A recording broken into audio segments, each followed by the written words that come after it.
Добрый день, я приветствую. Afternoon and welcome everyone. The presenter of the Foreign Ministry of Russia. We have Russian and foreign journalists with us online. A regular weekly briefing will start with the schedule of Foreign Minister Sergei Lavrov. I'll remind you, we talked about it in detail during the previous briefing, and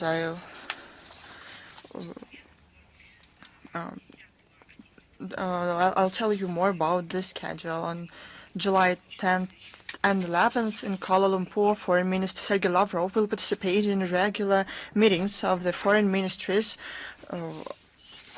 of the Association of Southeast Asian in the formats of Russia, ASEAN, East Asia Summit, and ASEAN Regional Forum. We'll publish more information about it on our website and in the official accounts in social networks. On the sidelines of the ASEAN events, the minister will have a number of meetings with his Asian counterparts. Sergei Lavrov on July 11th and 12th will visit the Korean People's and Democratic Republic with a visit to have negotiations within the second round of strategic dialogue at the level of foreign ministers. On July 14th and 15th, foreign minister will participate in the meeting of the Council of Foreign Ministers of Member States of Shanghai Cooperation Organization. This will be a key stage to the preparation to the SCO summit. It will take place on August 30th, September the 1st in the city of Tianjin. They will discuss the current state of affairs and prospects of the further development and advancement of the organization. Let's move to the relevant agenda. I would like to start with the terror attacks of the Kiev regime in Kursk and Rilsk. On July the 8th, when Russia celebrated a bright holiday, the day of family, love and fidelity, Ukrainian Nazis with limitless cruelty made two targeted drone attacks against the city beach in the city of Kursk. There were a lot of people with children there. They knew those Ukrainian neo-Nazis who they were going to strike. 3 men were killed, including a law enforcer. He helped to evacuate people from the beach during the second cynical attack. 7 people were wounded, including a 5-year-old boy. The same very day, Banderovets struck with drones the civilian facilities of the city of Rilsk. The building for communicable diseases unit of the Central Regional Hospital and ambulance building, 2 women were wounded. We express heartfelt condolences to the loved ones of those killed and wounded during this terrible terror attacks. We call on the sensible part of the international community who is capable to see the atrocities that the Kiev regime commits in its true colors. What those human rights structures are for if they don't see how beaches, city beaches are targetedly struck, killing people and children.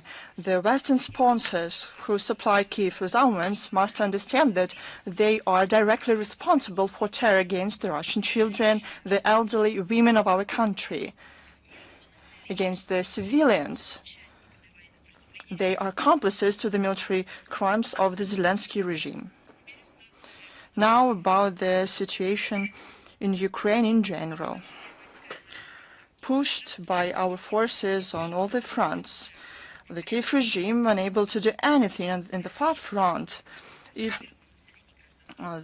regime mired in shameless terrorist attacks against civilians and civilian facilities in Russia. Some 160 people were affected. 17 people were killed, more than 140 wounded, including 8 children. I'll give you only selected facts of the Ukrainian crimes. the Belgrade region on July 3rd and 4th. The drone attacks wounded at least 16 people, including 2 children. On July the 6th, on the Shebekino-Belgrade freeway, a drone attack killed 1 man and 1 woman. On July the 7th, following a drone attack in the village of Borisovka, 3 people were wounded, including an 18-month-old child. The Bryansk region, on July the 3rd, the drone attack against a civilian car in the village of Velozhki, 1 man was killed, 1 woman was wounded. The Kursk region, on July the 4th, following a drone dropping explosive on a car in the village of Rizhevka, 1 people was killed, 2 wounded. The Lipetsk region, on July the 3rd, the debris of the drone took down by the air defense system killed a 75-year-old woman. 2 civilians were wounded. Zaporozhskaya region, on July the 4th, a drone attack on the village of Konstantinovka wounded 3 people, including 2 children.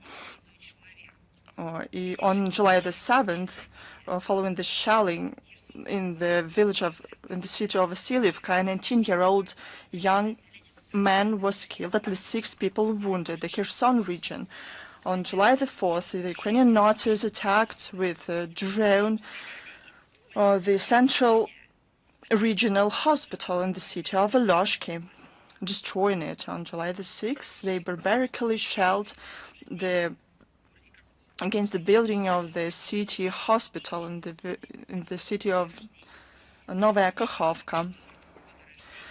The same very day, following the aggression of the Kiev regime, a 67-year-old woman was killed, a 61-year-old man was wounded.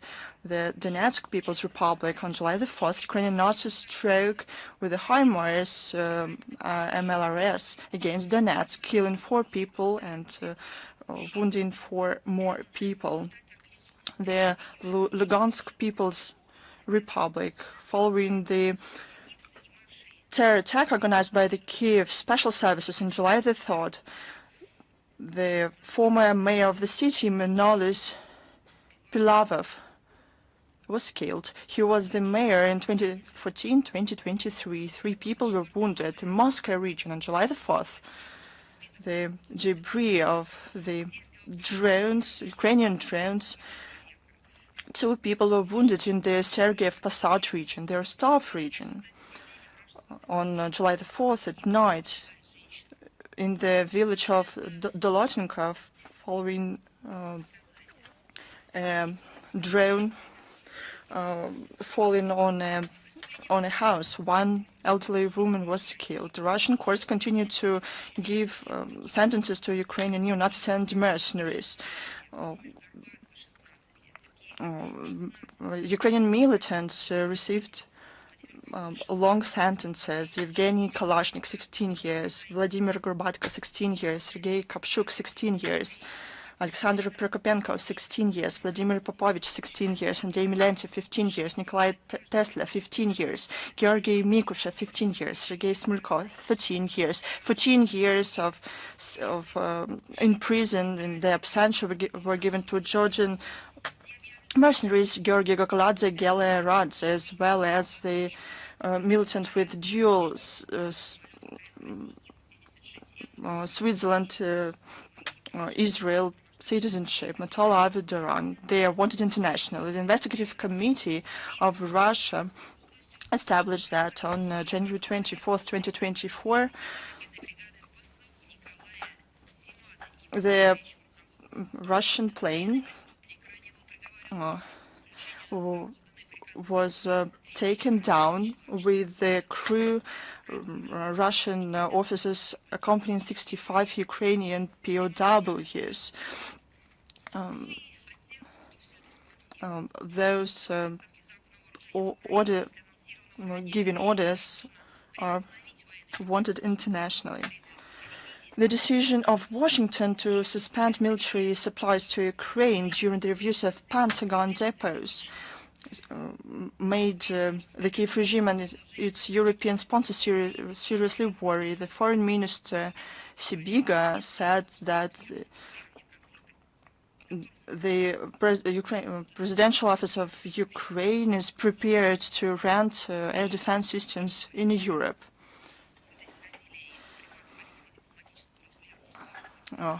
We talked about the diplomatic ways to settle the situation in Ukraine. However, the West continues the escalation policy. The European bureaucrats continue with mercenary escalation policy. They don't care about ordinary European people, and they are shamelessly draining pockets of ordinary people. And this money go for killing children and civilians. The German Chancellor Merz continues to be hypocritical and try to justify the supplies of the terrorist cruise missiles. During the interview to our ARD TV channel on July the 1st, he pointed out the technical sophistication of this type of armaments. He said that the training takes at least 6 months. He said that if Berlin doesn't supply the terrorists to the Ukrainian army, it will be used not by German soldiers but Ukrainians. These words reveal the willing of the government of Merz to participate in deep strikes against Russia.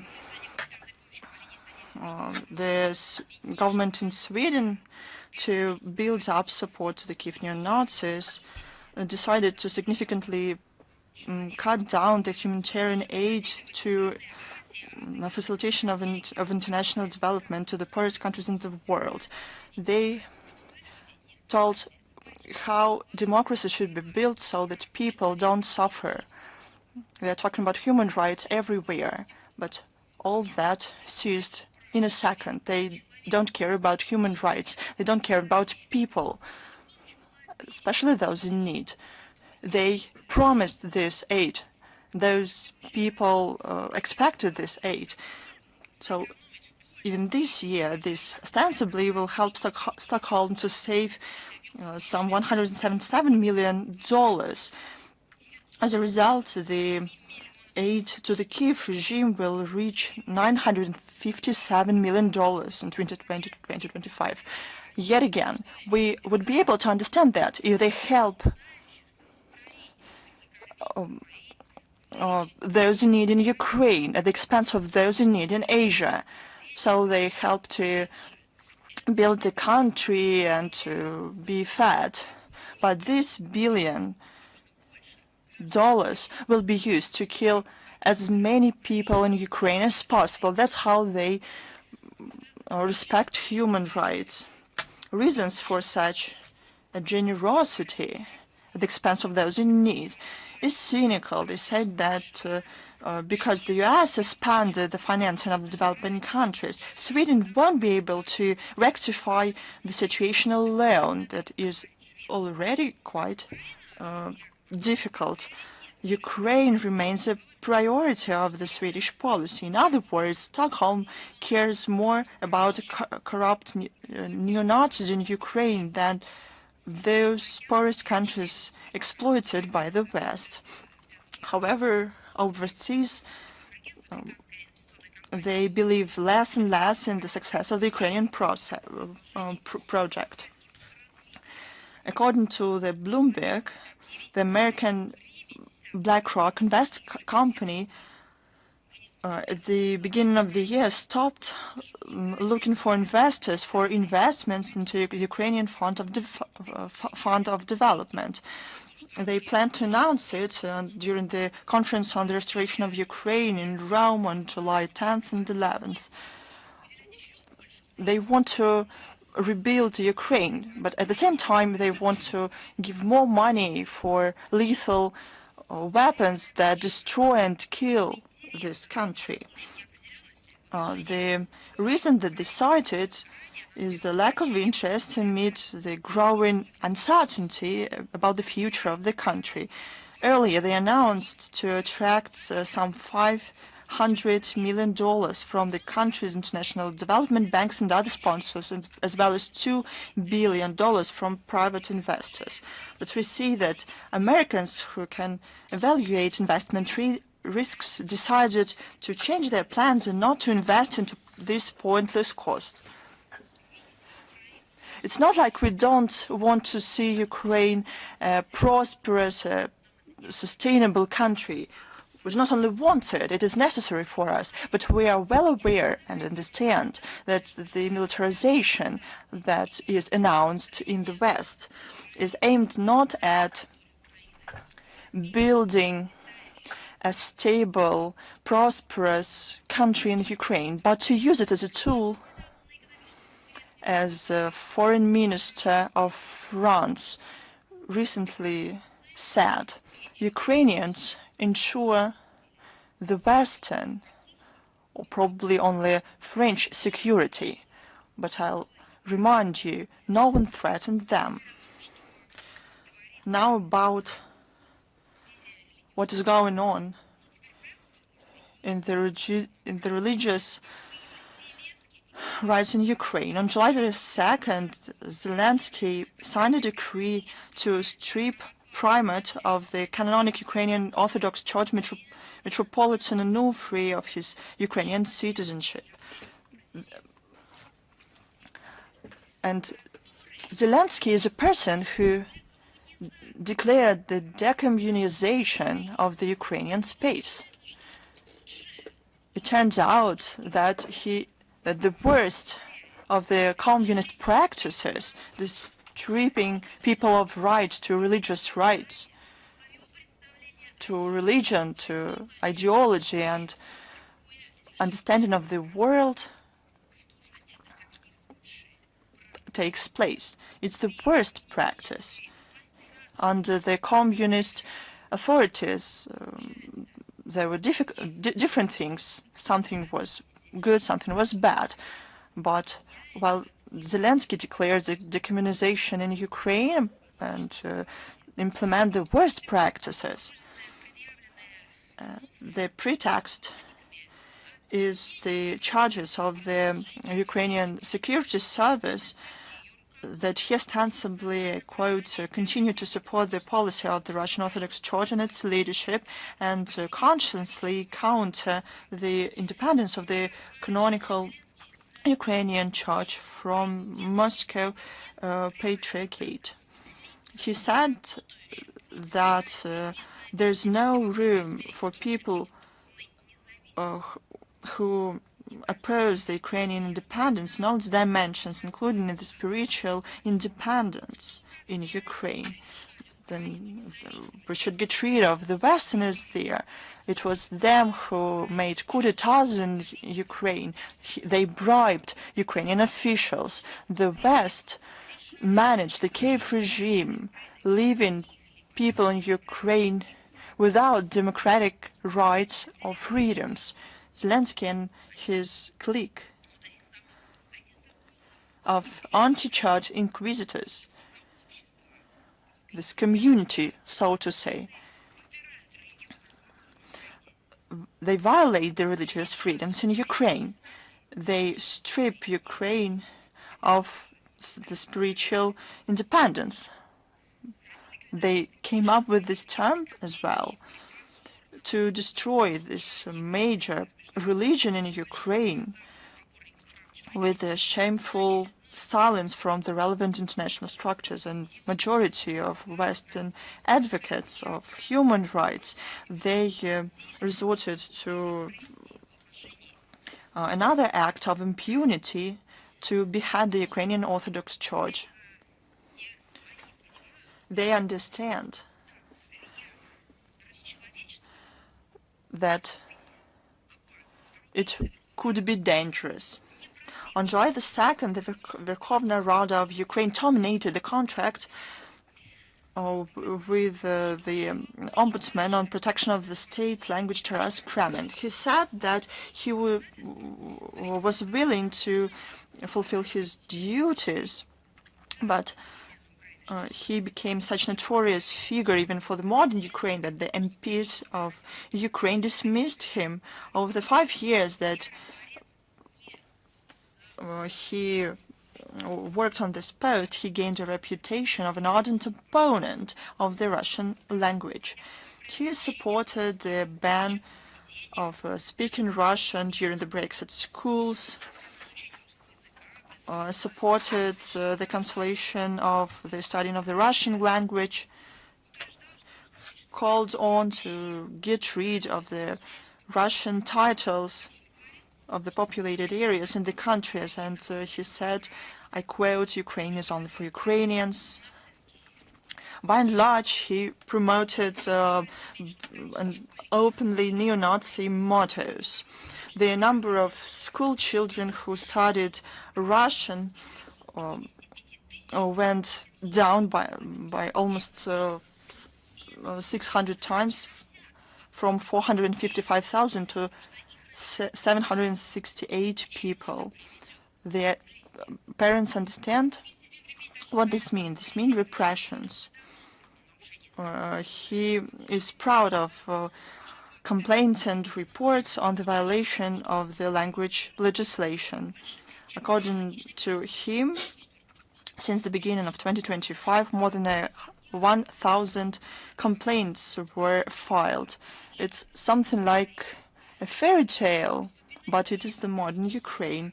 The majority of the complaints took place in Kiev, 582, the Odessa, 178, the Kharkov, 171, Dnipropetrovsk, 138, and Kiev, 54 regions. They're proud of it. Despite the efforts of this Sprachenführer, the people do not rush to start speaking Ukrainian. They continue to speak Russian. And the efforts to separate the residents of Ukraine into the right and the wrong ones, as he said it, on the basis of the language, does not contribute to the protection of the state language, but directly violates the Ukrainian constitution that says that there is a ban on discrimination.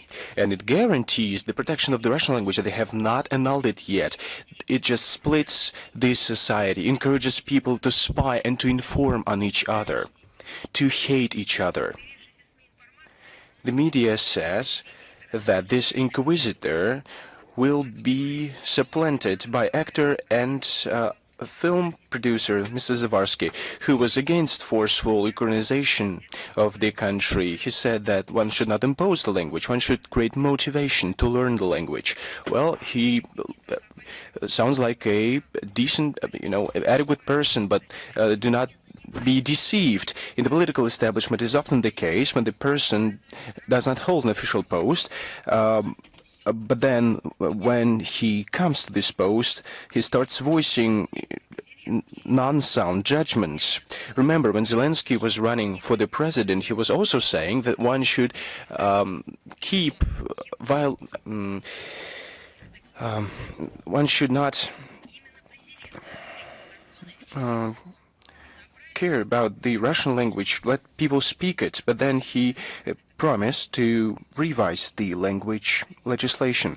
But then other legislation bills were adopted, including the bill on the complete secondary general education, on indigenous peoples, on national minorities or communities of Ukraine, on preschool education that codify the discrimination of the Russian language. So one should not harbor hopes that the marginalized position that Russian and Russian-speaking population found themselves in, that this will change. One should not harbor hopes for that.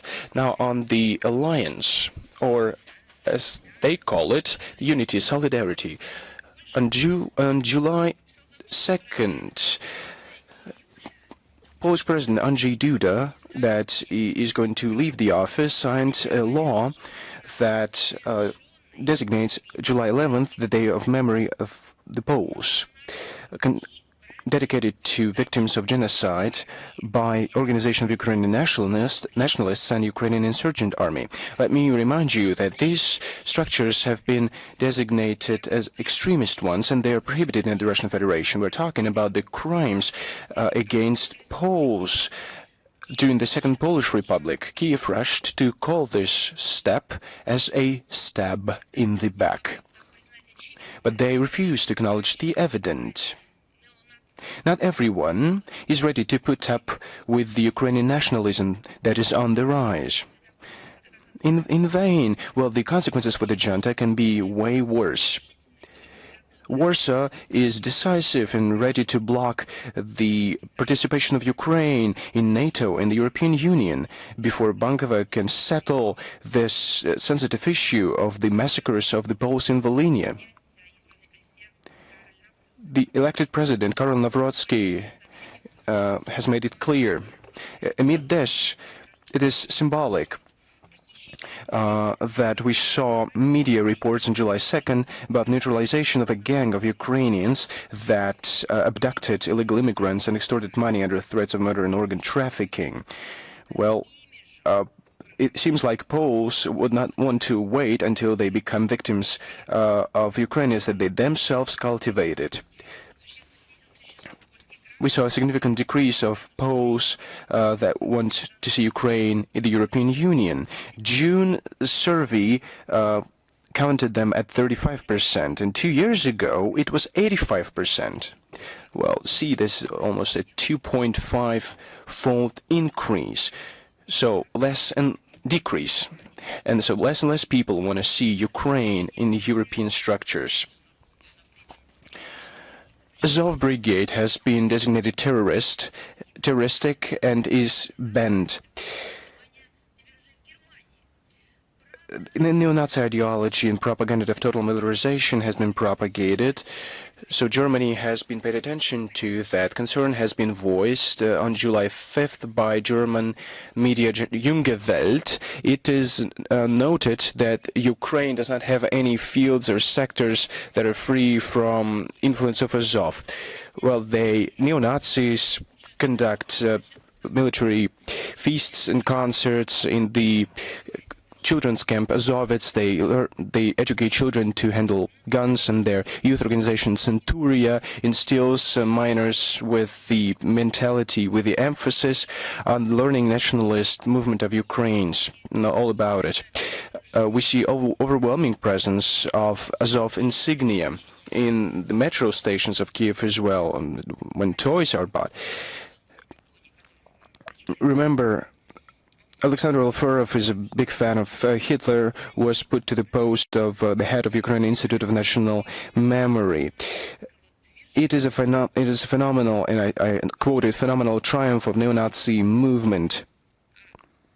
I think that wasn't just used for the sake of it, but this is a citation, a quote from a deep past.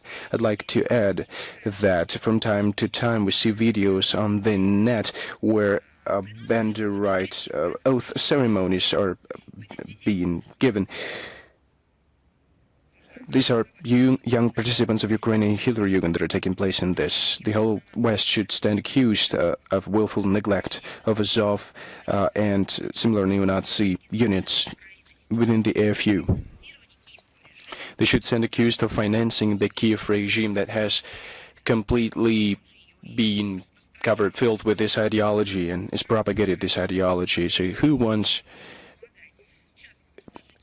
receives help in Ukraine? From whom? From Germany, for example, who uses the money of their own taxpayers. The answer is evident. They're helping contemporary Nazis whose ideological forebears were hanged according to the verdict of the Nuremberg tribunals. The aforementioned facts are just another example that special military operation is relevant. The operation to denazify and demilitarize Ukraine, and the goals of this operation will be accomplished. as per the leadership of Russia. Another topic that is connected to Ukraine, at the same time, it is connected to the topic of international organizations that should do something to prevent this dehumanization practices that is taking place on Ukrainian soil and to prevent it from taking bigger shape. Paris, July 6th to 15th, UNESCO World Heritage Committee. They will look at 3 properties from the World Heritage List. In 2023, they were inscribed in the list of objects under threat. What are we talking about? We're talking about the following properties: Kiev and related monastic buildings, Kiev-Pechersk Lavra, Lvov, the ensemble of the historic center, and the historic center of Odessa. It has become evident that the UNESCO Secretariat is biased in terms of the situation in Ukraine. Representatives and bureaucrats of this organization refuse to see the lawlessness in this country. Let me remind you that the memorials to the founder of Odessa, Catherine the Great, as well as Field Marshal Suvorov, have been dismantled, demolished by the Kiev regime, but Zelensky kept silence. Following this barbaric act, he commenced policies to conserve the heritage of Odessa, but it's nothing without those memorials. Maybe it was a connivance between the Secretariat of UNESCO and the Kiev regime. They said, well, just demolish these monuments under cover of night, which are directly connected with real founders of Odessa. Well, following that, I presume they said so in UNESCO Secretariat, we will codify this status without those monuments, and we will preserve that under the aegis of UNESCO.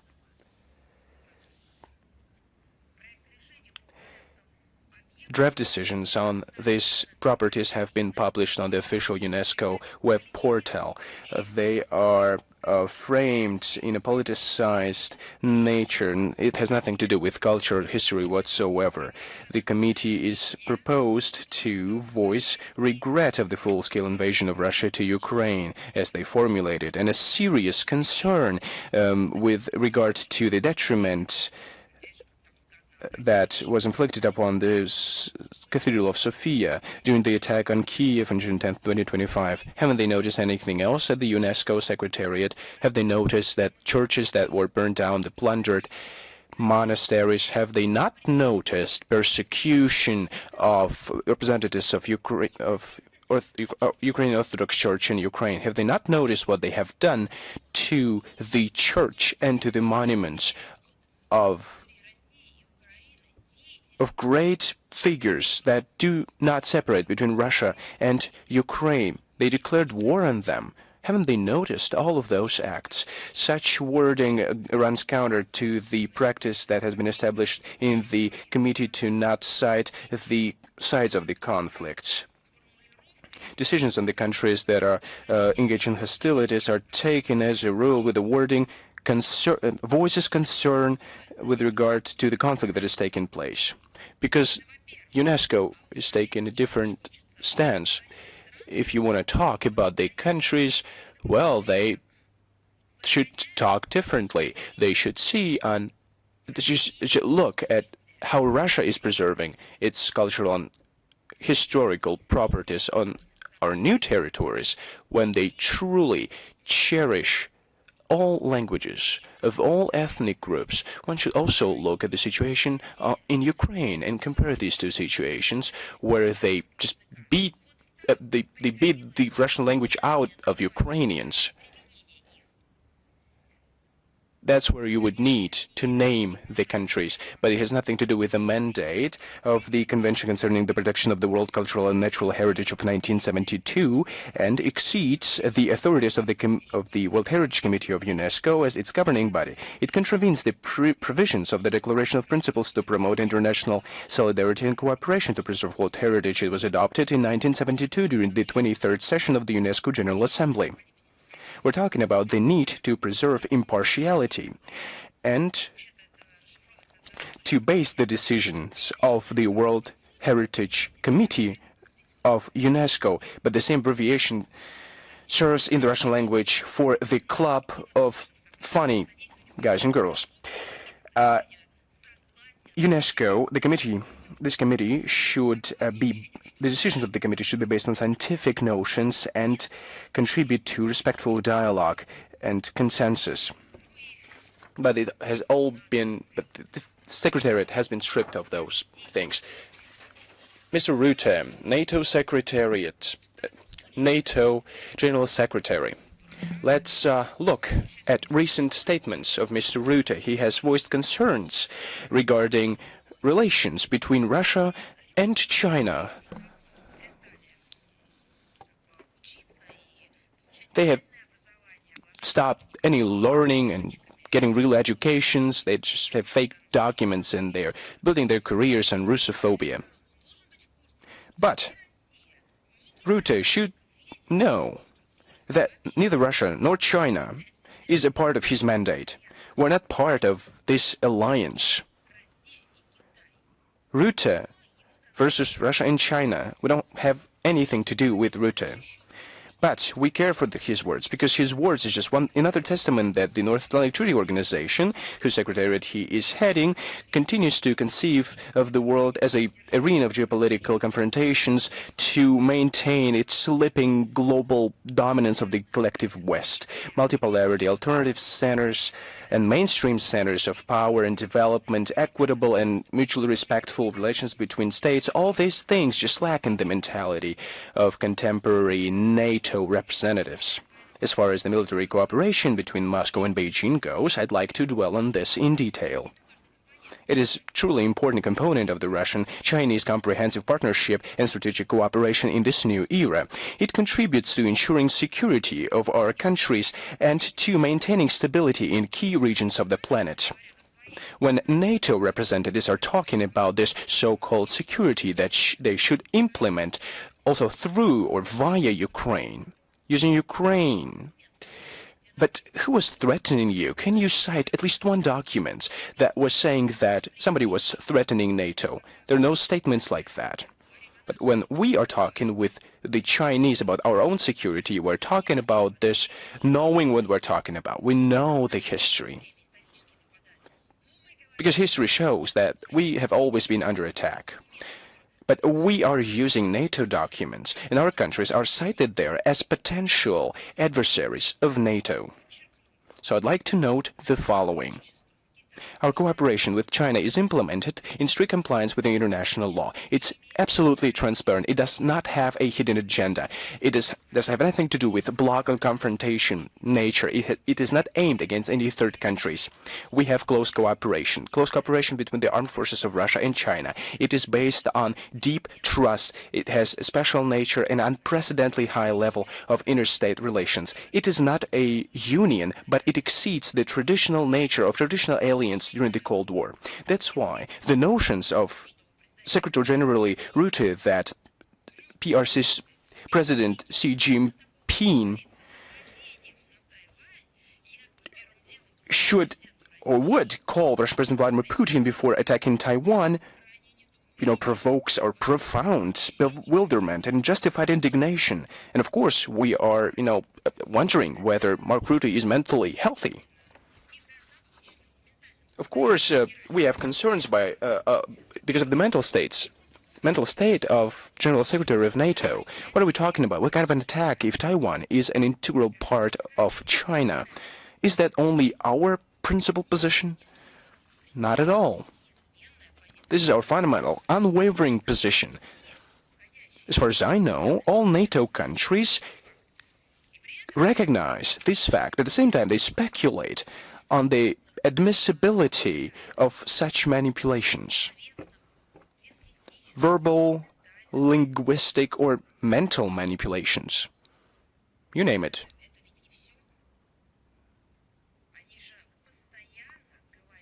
They constantly talk about Taiwan in separation from China. They speculate on the admissibility of violating the status quo between China mainland and Taiwan. They continue to sell arms to Taiwan to deploy military trainers and to test methods that have already been tested in Ukraine. Is it hypocrisy, double standards, or violation of international law? The idea to hold such talks between Russian and Chinese leaders reveals a deep misunderstanding of the essence of our strategic partnership on the part of NATO. Maybe they will stand aside from the statements of Rutte. Maybe, well, I don't know what will happen. That's a question to them. I'll remind you that Russia and China don't have any military bloc. We don't have any hierarchy. We preserve our sovereignty. We equitably and comprehensively cooperate. And we base our foreign policy decisions on our own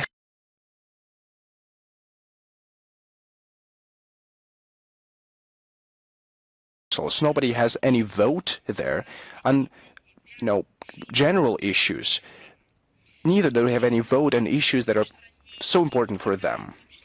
I'd like to underline that Russian-Chinese cooperation in military and technical areas is based around exclusively positive and constructive agenda. Confrontation is not part of our philosophy.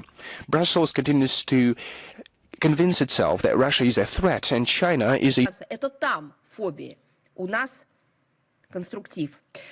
Вот откуда исходят настоящие риски военной эскалации, показывают итоги недавно завершившегося саммита НАТО, на котором страны-члены, напомню, единогласно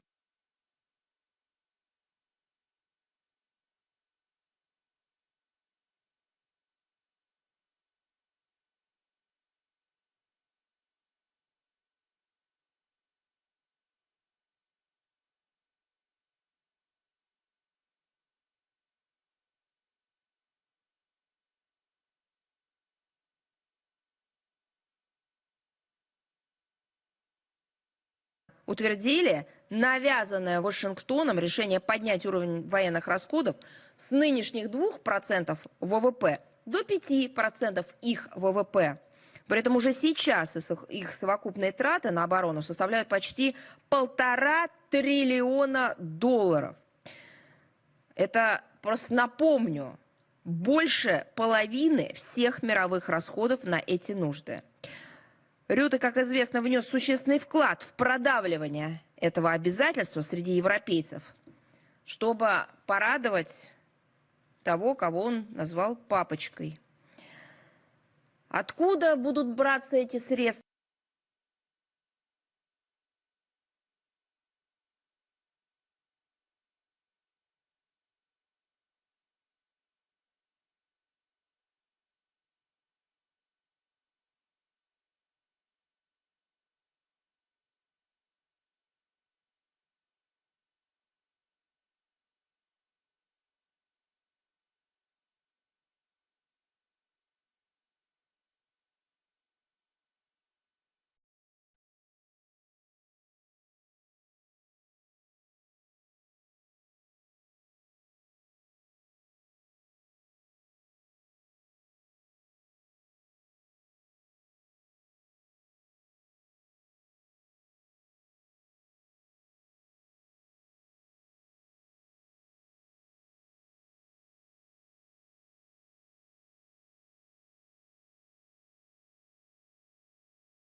And now I would like to turn to the methods of imposing democracy and continues to be imposed where it is needed.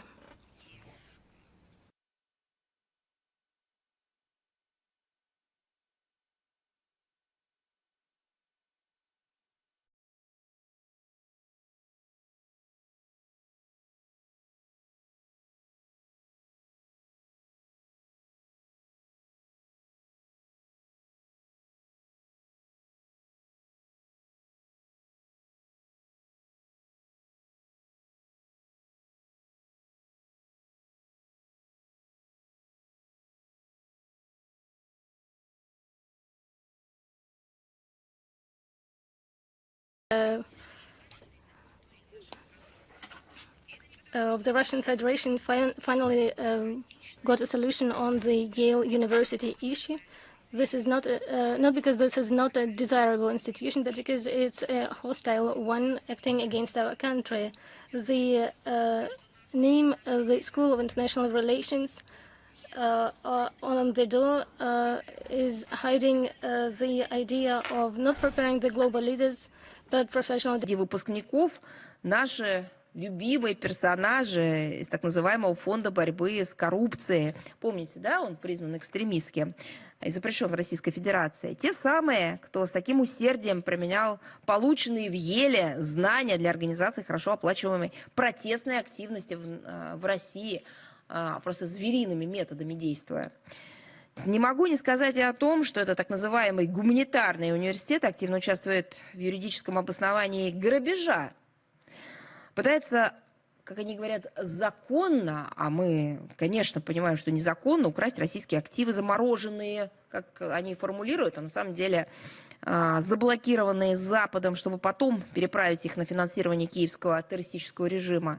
То есть лицо прямое соучастие в гибридной войне против России и прямое покрывательство грабежа. И это после вот всего, если после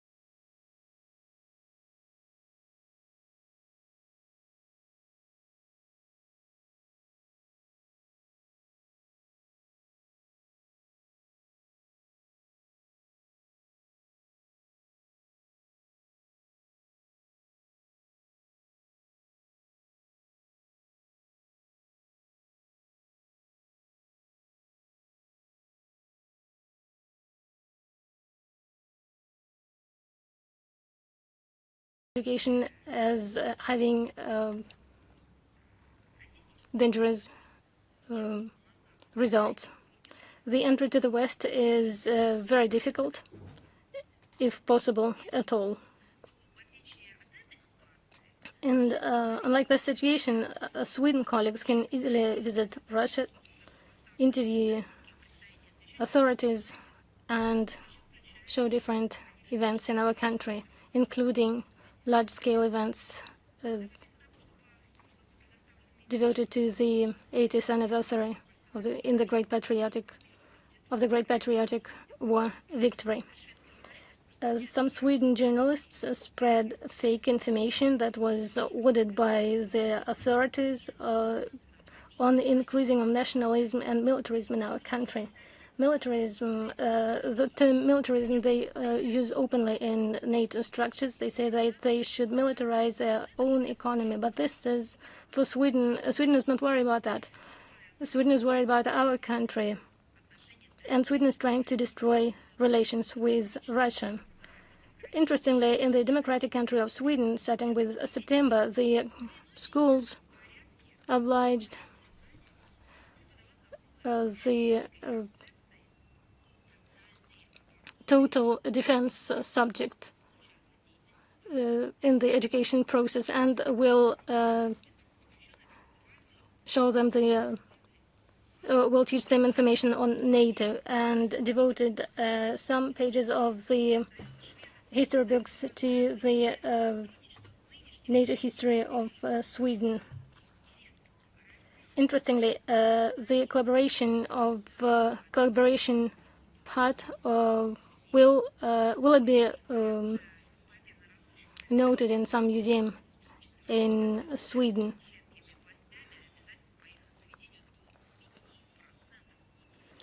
Not mentioning the need of Stockholm to assume the obligation to increase military spending up to 5% from the GDP. In this context, we would like to wish our colleagues working in Sweden media to look at our country without Russophobic ideas.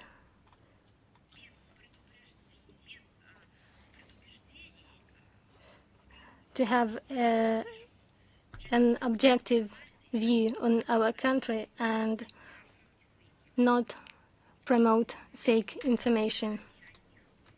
Speaking of fake information, you remember we spoke about foreign agents, and from the 1st July 2025, Britain introduced schemes on registration of foreigners. It was done together with the law of 2023, and Russia is included in the special control territory. What does it mean in practice? It means that all legal and physical institutions in Britain will need to notify local Ministry of Internal Affairs on achieving with the Russian state of an agreement, which means that they should report on the contacts with the Russian party. The contacts shall be informed. The information on the contacts shall be registered in Britain. What can it lead to?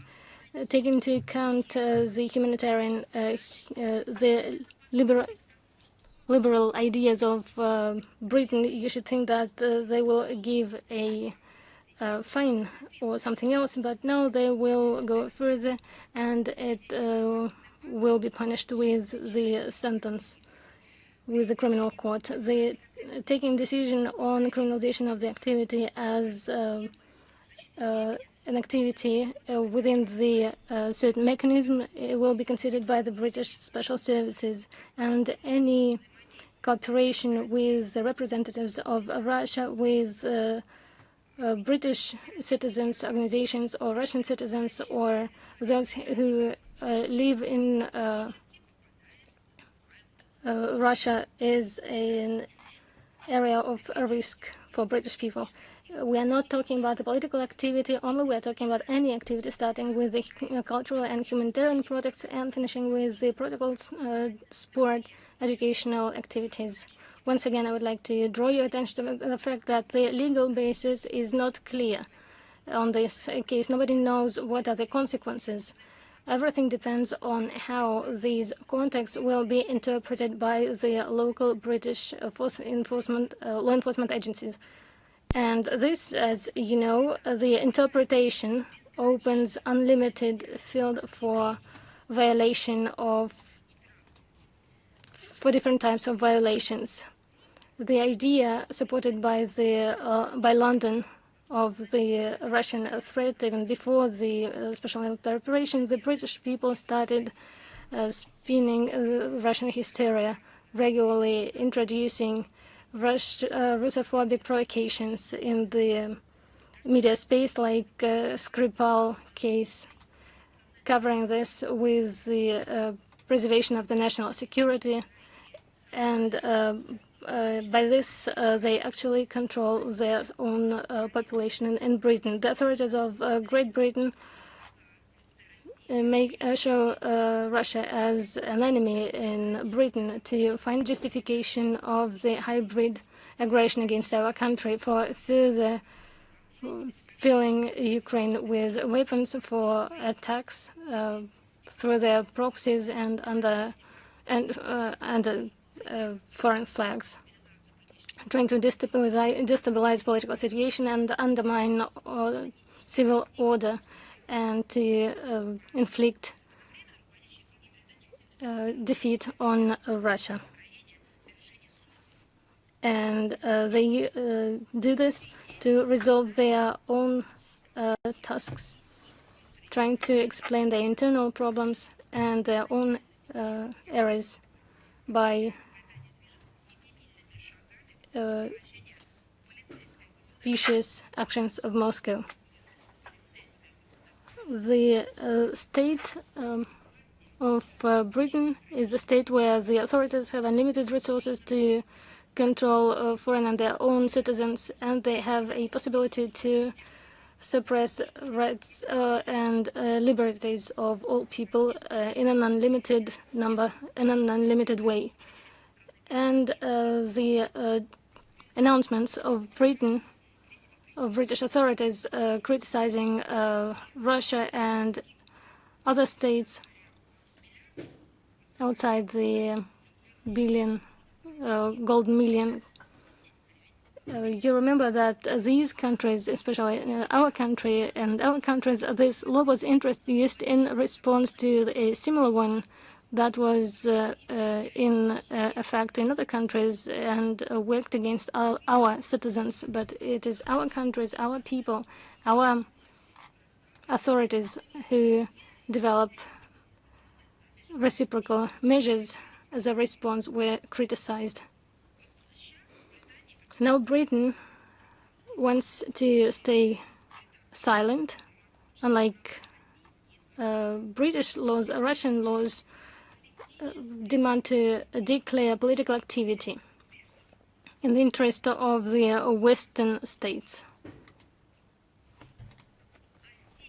And here, in Britain, under the activity of the British scheme, there are different types of activities, from humanitarian, educational, sporting, political, and so on. It is surprising. This narrative is forgotten.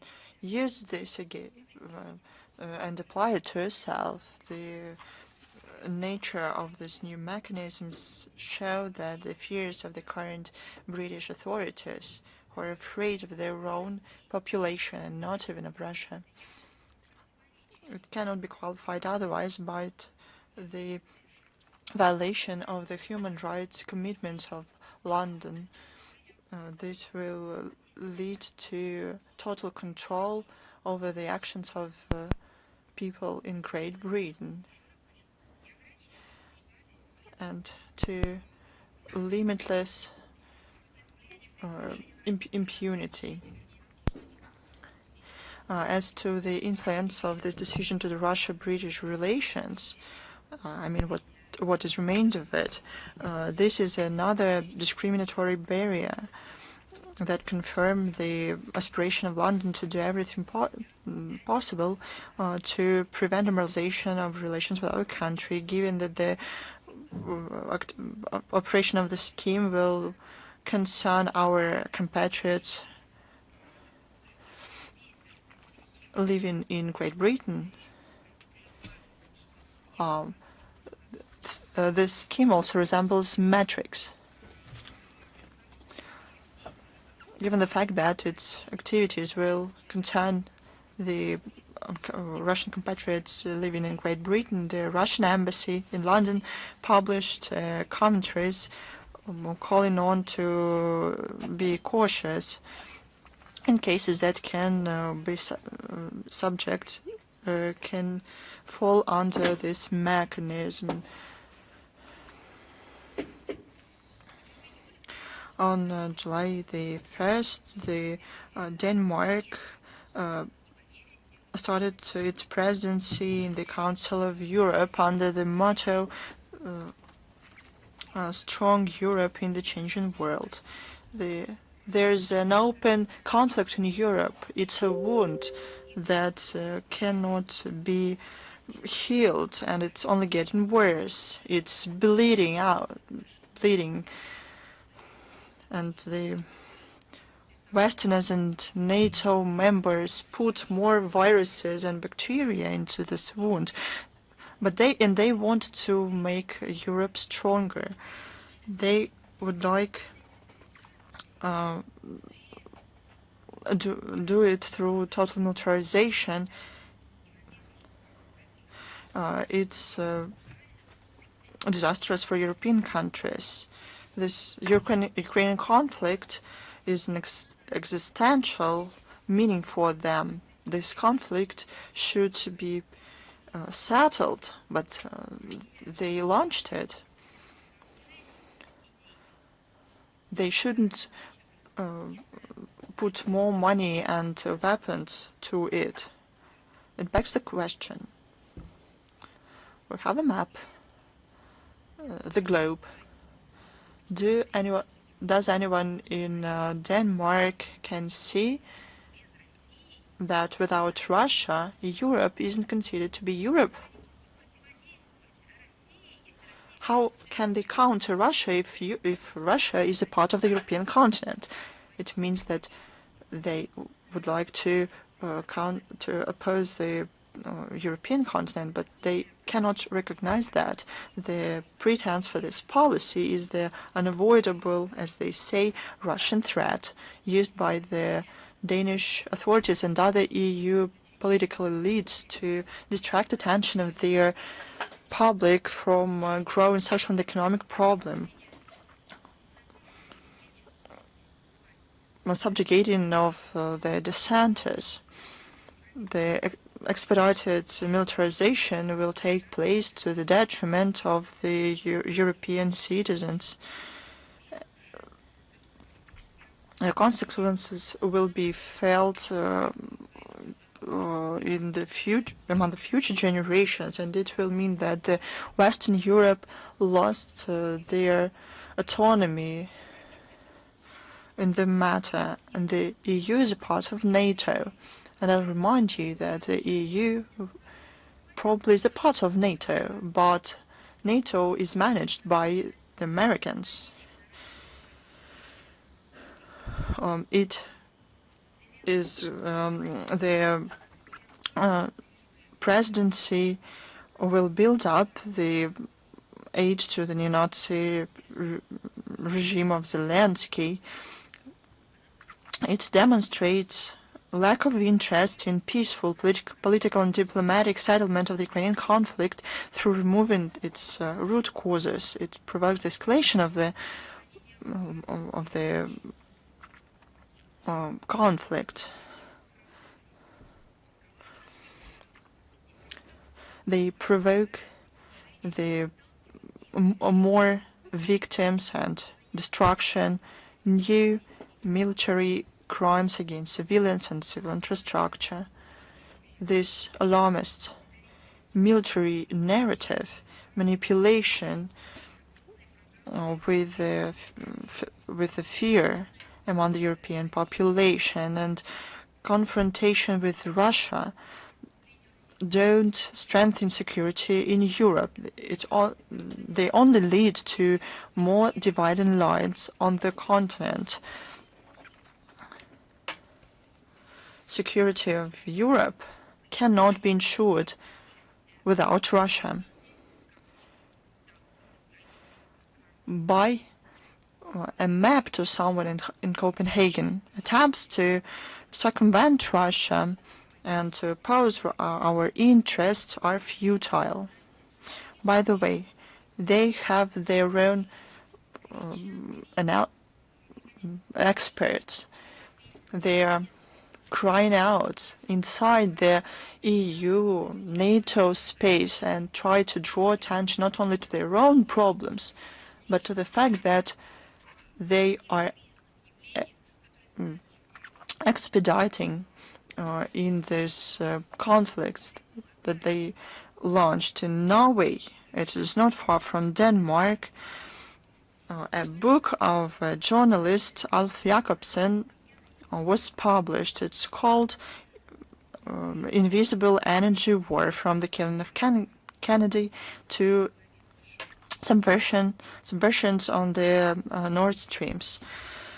It features a number of proof that the West, led by the US for several decades, targetedly obstructed the development of the USSR and then Russia as a world energy power. The culmination of this destructive effort is the conflict in Ukraine and Nord Stream's explosions in September 2022. This terror attack against Nord Streams was a planned operation funded from the by the Biden administration. The Western Europe and especially Germany was hurt by this. Based on certain facts, the book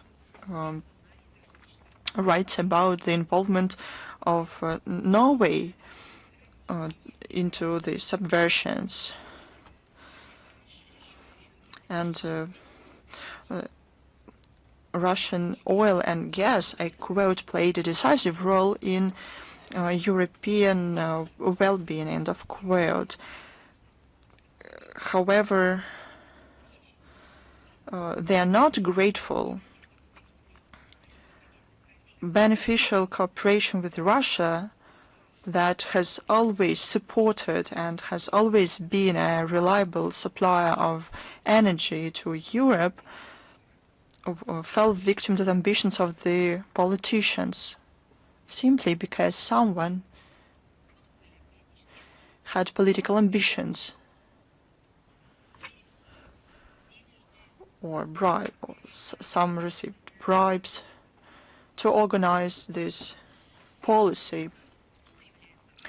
I will tell you about the author of the book. It's quite an authoritative and well-known writer, Alf Jacobsen. He is well known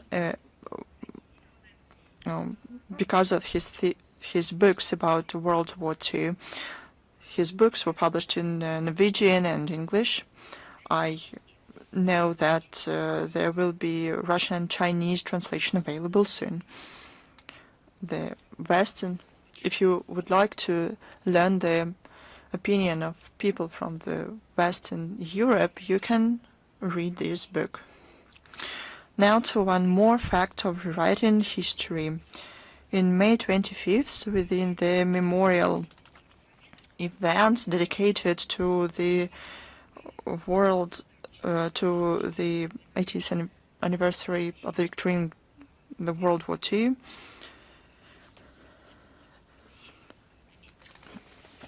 in Herbert's house, there was a Ruth-Lane ceremony on the behalf of the ambassador of Russia to Germany as the General Consulate of Russia in Bonn and General Consul of Belarus in Munich.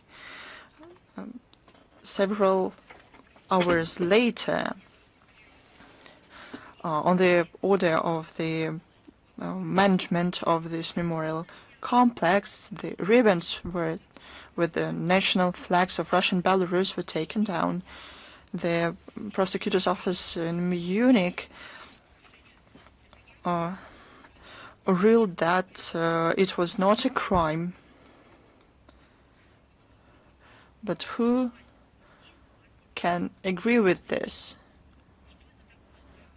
What is this? What kind of new interpretation of the law from the Munich law enforcers, so to say? We cannot hope for them to be unbiased. But, however, they are obliged to know that there is a diplomatic immunity. It is applied to diplomatic and consulate representatives of foreign missions. They are infected with Russophobia, nationalism, and we always see nationalism against Belarusian people as well. And it's terrible for people who are in charge of the Dachau Memorial Complex. They are accomplices of abusing the world history. It was World War II, and the history of it is global. It's the world history. They're abusing the world history. We'll continue demanding their German authorities to bring to justice all those involved in this abuse of the state symbols of Russia. We call on Berlin to abandon the escalation and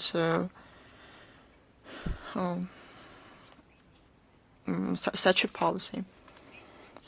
There's good news from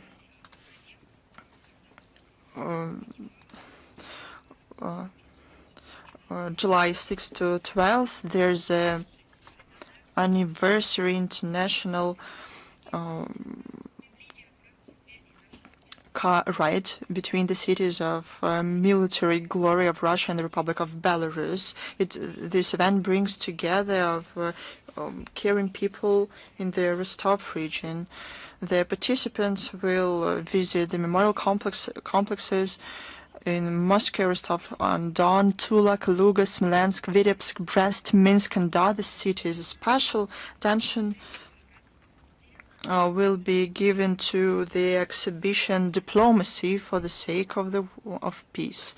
The culmination will take place on July 19th in Moscow and will feature a wreath-laying ceremony to the tomb of the known soldier in the Alexandrov Garden. The German ambassador, I imagine, a German ambassador comes to a memorial complex. The complex is dedicated to the memory of the heroes of the Great Patriotic War. For example, the Eternal Flame. And the ambassador of Germany or any other NATO country, as they usually have done and continue doing. They bring a wreath with ribbons in the colors of the national flag, because it is important for an ambassador. It's not a personal present or flower bouquet. They don't do it in their personal capacity, but they do it on the behalf of their country. And a NATO ambassador or a German ambassador put this wreath to the Eternal Flame, to the tomb of the unknown soldier with the national symbols. They kneel after that,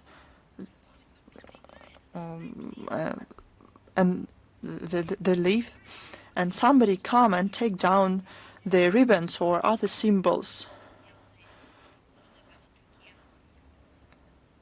For example, some writings that are there. And this is a gesture of barbarism. Can you imagine something like that?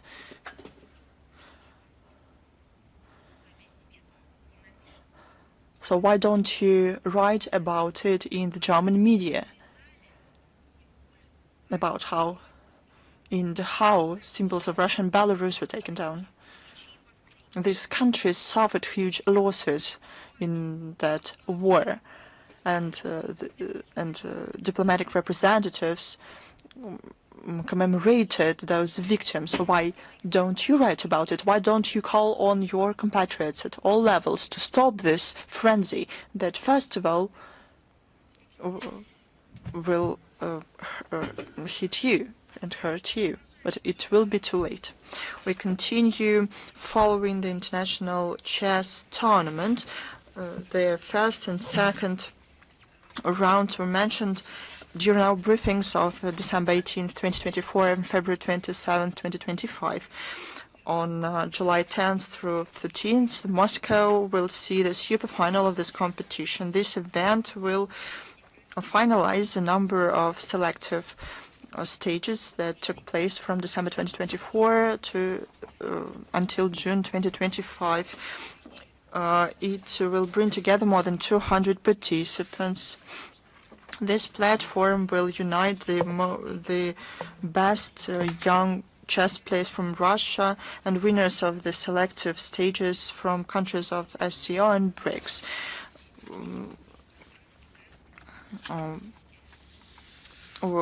There will be representatives from youth teams from Azerbaijan, Armenia, Belarus, Brazil, India, Kazakhstan, China, Uzbekistan, and other countries. Children from Kursk, Bryansk, Belgrade, Zaporozhye Oblast, and Donetsk People's Republic will also there.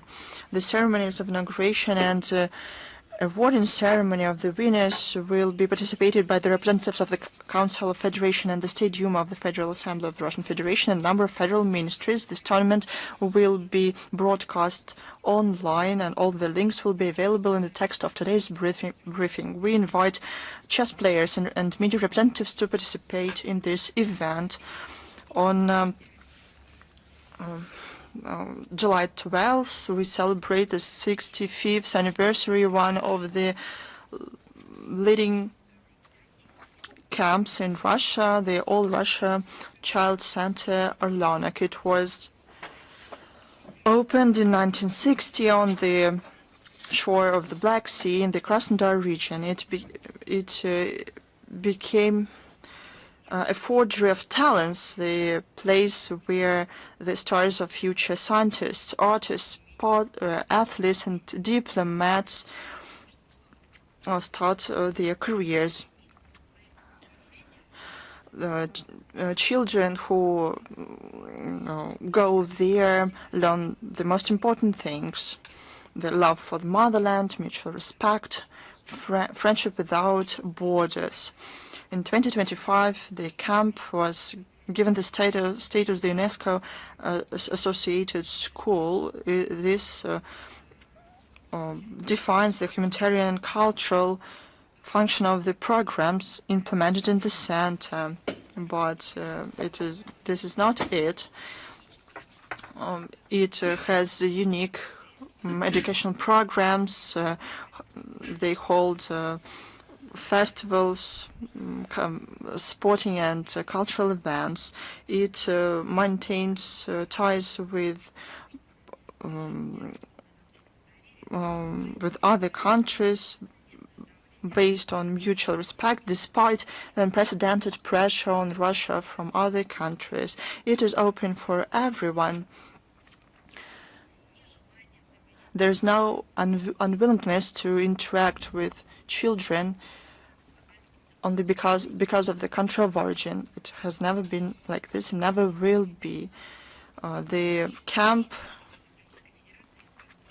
will have a lot of children every year from the countries, from neighboring countries and from all regions of the Russian Federation. We're proud that this camp continues traditions based on good neighborly relations, mutual help, humanism. We are sure that the center will continue being like this. We congratulate the management and the teachers of this wonderful camp, Orleanik. Еще одна важная дата, 17 June 17th, we celebrate 60 years of the establishment of the diplomatic relations between the Gambia and Russia. We're connected by friendly relations based on mutual respect and consideration of each other's interests. It's symbolic that it is 2025 that marks the opening of the Russian embassy in the Gambia. We hope that will give additional impetus to the development of bilateral ties in the current world. We hope that the foreign mission will help to step up mutual cooperation in different areas. Currently, Russia and the Gambia maintain a sustainable political dialogue. They coordinate their actions at the UN and other international platforms.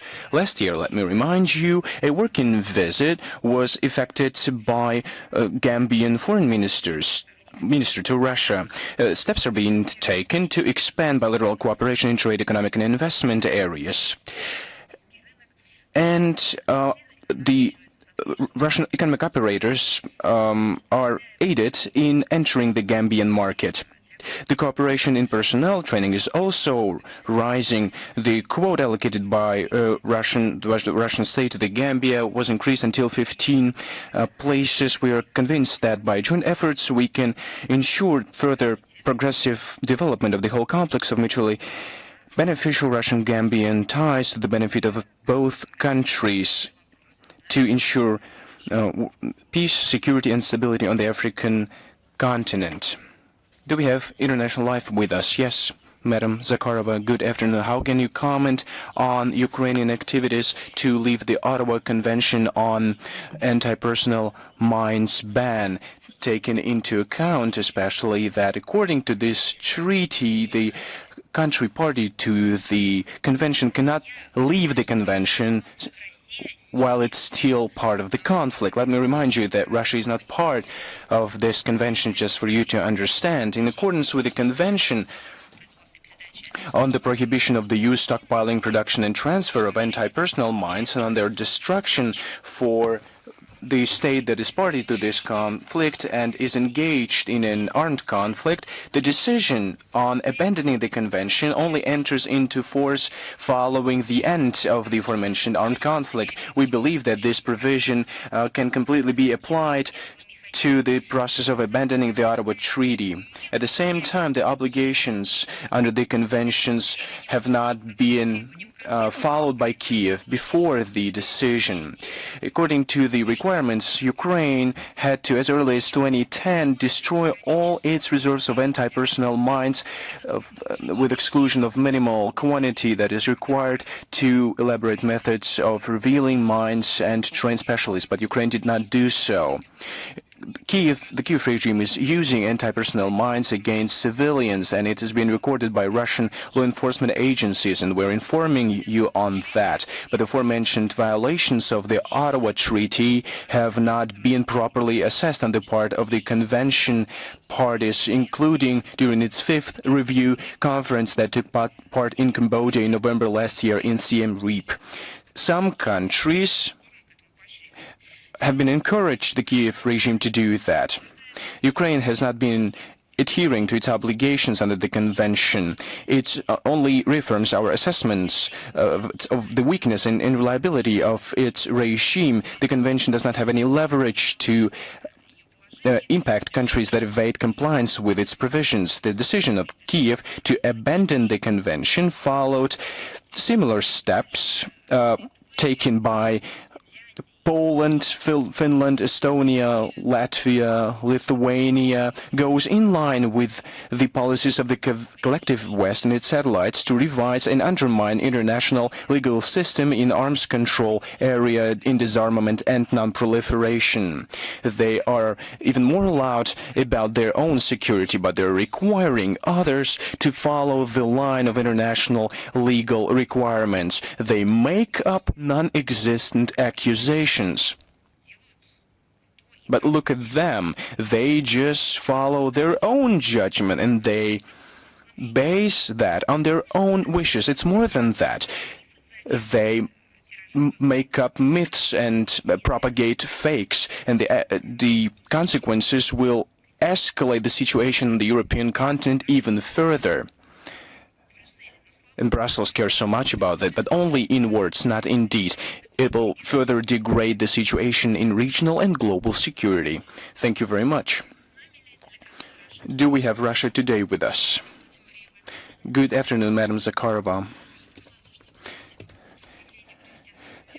Can you comment on Alexander Stubb's statement on the ability of Russians to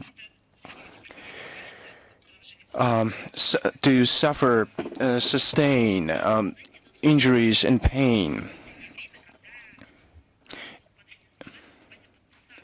I can only second these words, but not in my personal capacity. But I want to do that based on the quote from the text that we often hear. Alexander Suvorov is being quoted very frequently.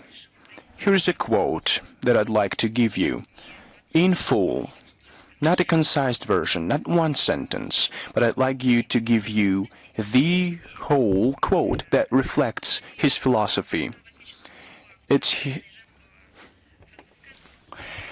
in the canteen of a convent dedicated to Saint Joseph during the fall of 1999. It is contained in the Prince Bagration's speech, but it was reflected in the book of a colonel, Mr. Starkov, who was part of the military combat mission. 1748. Accounts of an old soldier, part of Suvorov's army. The book was published in Moscow by the Moskvitanian publishing house. Nobody doubted this information. Ever.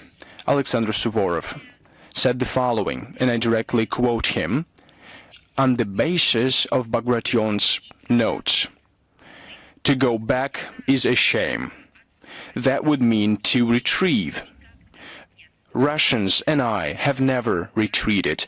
Mountains are around us. We are in the mountains. We will be encircled by a strong enemy who would be proud of their victory.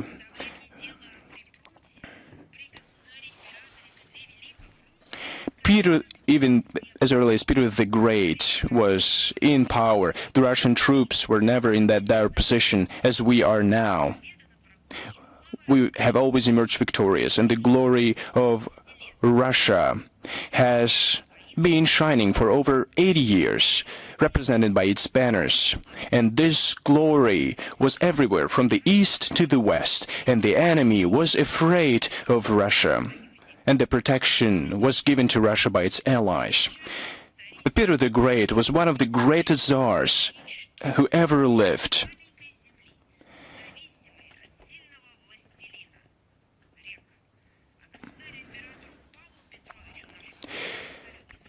Peter I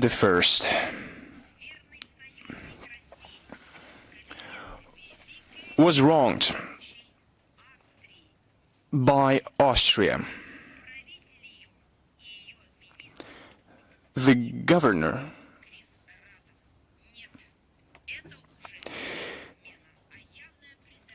it's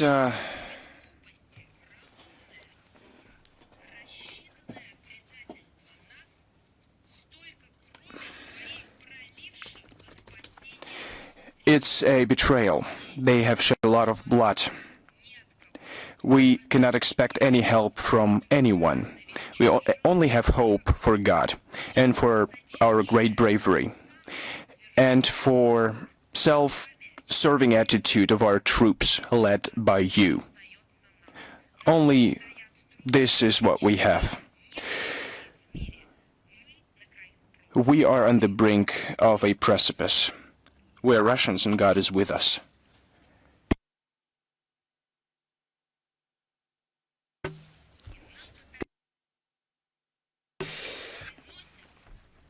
If only Suvorov knew that he was giving this fundamental speech a couple of years, couple of months, I would say, couple of days before he emerged glorious. But 145 years before we emerged victorious in the Great Patriotic War. But then we were liberating Austria once again. Who would have thought that 100 years later,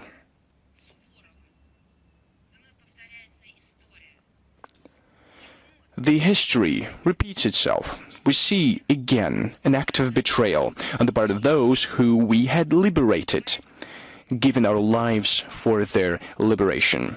So Stub is correct in saying his words. It's part of our history. It's part of our blood. It's part of our life philosophy, in our faith, and of course of our future. Thank you. We have Izvestia with us. Good afternoon, Madam Zakharova. We have two questions. Donald Trump said that countries that support BRICS policies will be subject to additional trade tariffs, 10% tariffs. What's the stance of Russia to protect its interests in the light of possible economic sanctions? You said you had two questions. I only have one. It's the previous administration that the blame should be put on. Why should others bear responsibility for their actions? We see what the American economy is like now, to what level it was brought. Liberal Democrats in the U.S. mocked common sense, their own economy, their own people. So why should the whole world pay for those things? Why shouldn't we ask Obama or Biden a couple of, percent from their pensions, from their profits, to cover damage and costs? We see what the situation is like now in the United States, and President Trump wants to revive the country to make it great again. Why should other peoples pay for these mistakes? Those peoples were exploited for centuries, and now they're still indebted, allegedly, to the West. I don't think this question should remain a rhetorical one. I think a concrete answer should be given to it. We carefully follow the U.S. actions in their trade policies, including the imposition of new duties with regard to a number of countries, including our partners within BRICS. This rhetoric reaffirms once again that the U.S. continues to use trade and economic tools, be that illegitimate sanctions or be that tariffs, whatever, as an element of political pressure, hiding behind slogans about fair competition and national security. Of course, we are forced to posit, regrettably, that this line leads to the destruction of the architecture of international economic cooperation, flagrantly violate WTO rules, and Washington, as very recently was insisting on the universal truth, the WTO as a universal truth, but it does not serve the interest of the United States. They should increase their competitive edge from within. They should seek internal reserves to overcome their crisis instead of solving their problems at the expense of others. Radical and unjustified increase in customs duties by the largest economy in the world undoubtedly carries huge risks for the global economy, and their consequences will be perceived by all countries. The global inflation will grow as the result of restructuring supply chains and altering trade flow geography. You will see structural imbalances and a decline in labor productivity, increased volatility on financial and energy markets. Ultimately, this will lead the world to a global recession. In Rio de Janeiro, BRICS summit just concluded, and all member states of these associations stand in solidarity in their assessments, and they have voiced concerns with regard to the increased tariff and non-tariff measures. As far as the consequence for Russia goes, we have been living in the conditions of restrictions, barriers, and sanctions regimes, illegitimate sanctions. It has now turned into a trade war against Russia. In this regard, we have a unique expertise of adapting and sustainably developing. Against this external pressure, Russia will continue to strengthen its economic sovereignty and step up its cooperation with states which are aiming their policies at rational approach and sound pragmatism, and of course at respecting international law and international law. Ukraine, according to Bild, is asking for billions of arms. They asked for thousands of guided missiles, for mid-range IRIS-T SLMN missiles, and 500 guided missiles for IRIS-T-SLS, and 200,000 munitions, 40-millimeter caliber munitions, to fight Russian drones. What consequences do you see for the regional security, and what measures is Russia going to take to retaliate to the potential supplies of armaments to Ukraine? You can see how they hide these words with the attempts to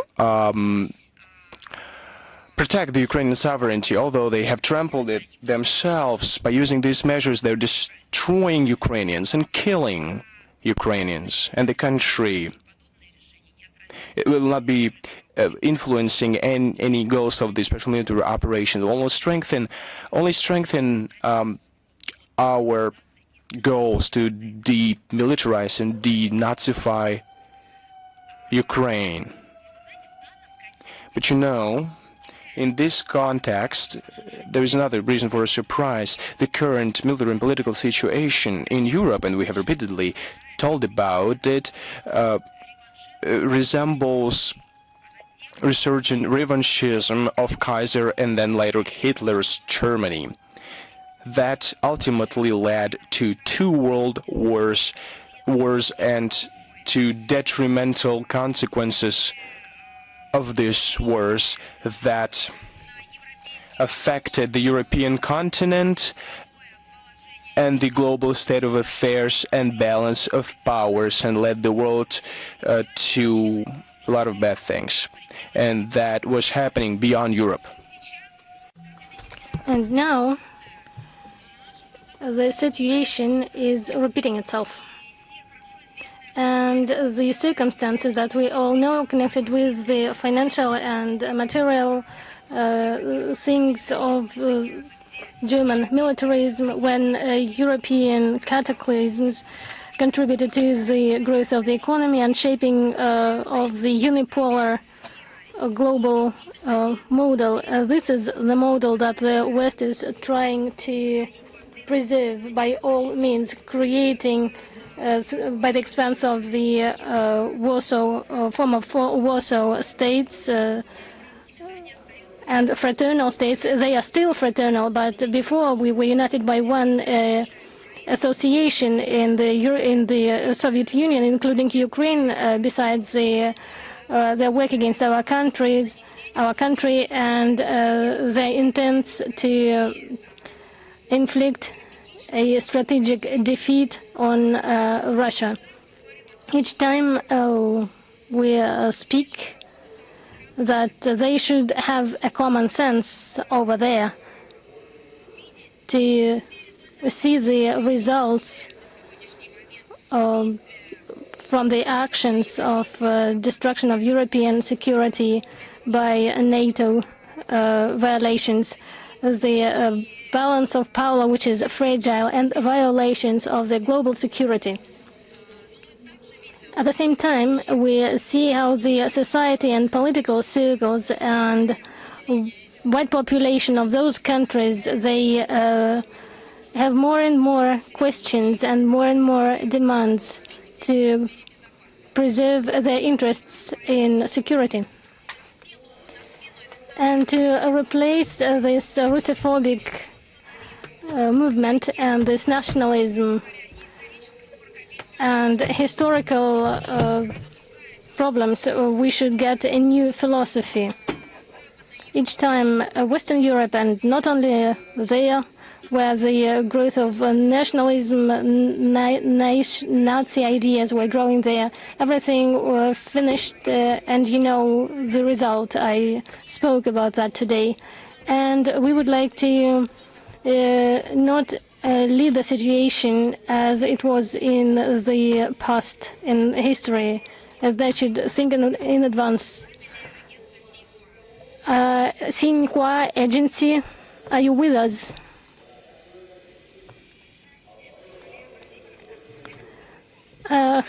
Hello, Maria Vladimirovna. I have a question. 17th BRICS summit. They said that during the summit, Donald Trump criticized BRICS for conducting anti-American policy and stopped relations with other countries that support BRICS politics. Would you comment on that? What can you say about the role of China and Russia within BRICS? Thank you. If I understand correctly, the question has to do with the BRICS summit and the reaction from Washington that it caused. I think that this part of the question, I covered this question when presented the materials and information to your colleagues from Izvestia agency in the conditions of transformation of geopolitical landscape. Our Russia-Chinese bilateral relations of the entire partnership, this is the character of our partnership and strategic cooperation. They continue to develop dynamically and demonstrate adaptability and stress resistant to the changing circumstances. The cooperation of Russia and China within BRICS and in general is not directed against any other, that I dwelled on this issue in detail today. At the same time, I would like to underline that our cooperation between Russia and China has a creative nature, focused on strengthening the social, political, and human potential, and to support the solution of real issues of the developing countries. We plan to focus our efforts on the resolution of these very tasks, and it's obvious that there is an interest to our association, to the BRICS association, and not only BRICS, there are other associations. BRICS have become an association that attracts more attention, and it is not because we want to infuriate somebody. They were aggressive from the very beginning, and they came to the understanding that the aggressive manner is not justified, and we have something to say. We are strong, we're stronger, but not through aggression, through the constructive, creative approach, and this is what we demonstrated. The cooperation in financial area is one of the key areas within BRICS. Work in this area is have been conducted for a long time, not only through one meeting of the ministers to another. It's an everyday work of experts. All states of our association are aimed at gaining tangible results, and this was reflected in the 17th declaration of the summit. BRICS, as for the BRICS, our countries were at the beginning of this association, and the joint efforts between Russia and China is a great contribution of creating favorable conditions for steadily development of all states within BRICS, shaping a balanced multipolar world order that will reflect the interests of all without exception. Further expansion of cooperation of the association of our countries is viewed in one direction, and there is we say that we are together, go through all the hardships. So we conduct a consecutive work with China as one of the pillar mechanism in this area. One of the main tasks is to increase the role of the developing countries with the developing market of the international institutions. Another thing I would like to mention, this is BRICS that takes into account the voice of the global majority and not any other institution. It is not an association of countries showing off their achievements to those who are just on the way to their own economic achievements. Our desires are aimed at helping to the global majority. Thank you, Media Corporation of China. We had two questions. You replied one of our questions, and I would like to ask the second. USA is going to say additional arms to Ukraine, which was said in the Pentagon webpage. What can Russia say about this decision? How will it affect the supply? How will the further supply of American weapons to Ukraine affect the peace negotiations? Once again, I would like to draw your attention to the fact that I have covered some of these questions. I would like to say that it was covered in detail by the Minister of Foreign Affairs in the press conference by the results of the BRICS summit. You can see the text on the webpage, and there is a video there as well. I would like to read the words of the minister that the president of the USA is not concealing its intentions and preserving the interests of its country in investment in the economic area. As for the BRICS financial area, Lavrov said that this issue was not covered at the BRICS summit, but the national currency topic was discussed. New platform for transactions, transnational payment instruments. Vladimir Putin at the Rio summit gave the number of 90%. This is what is covered by the transactions with our partners within the BRICS, payments in local currency. As for the reduction of the dollar, of the role of dollar in the monetary and financial system, it was the initiative of the Biden president. It was him who started to disconnect countries from the International American Payment Institute. It was him who insisted, and it was his team who disconnected Russia that had the distributed network of connections with other countries in the world, and he proposed to disconnect other countries from the payment system, the transaction system of transactions. Why should they be surprised now that the countries do not want to be victims of international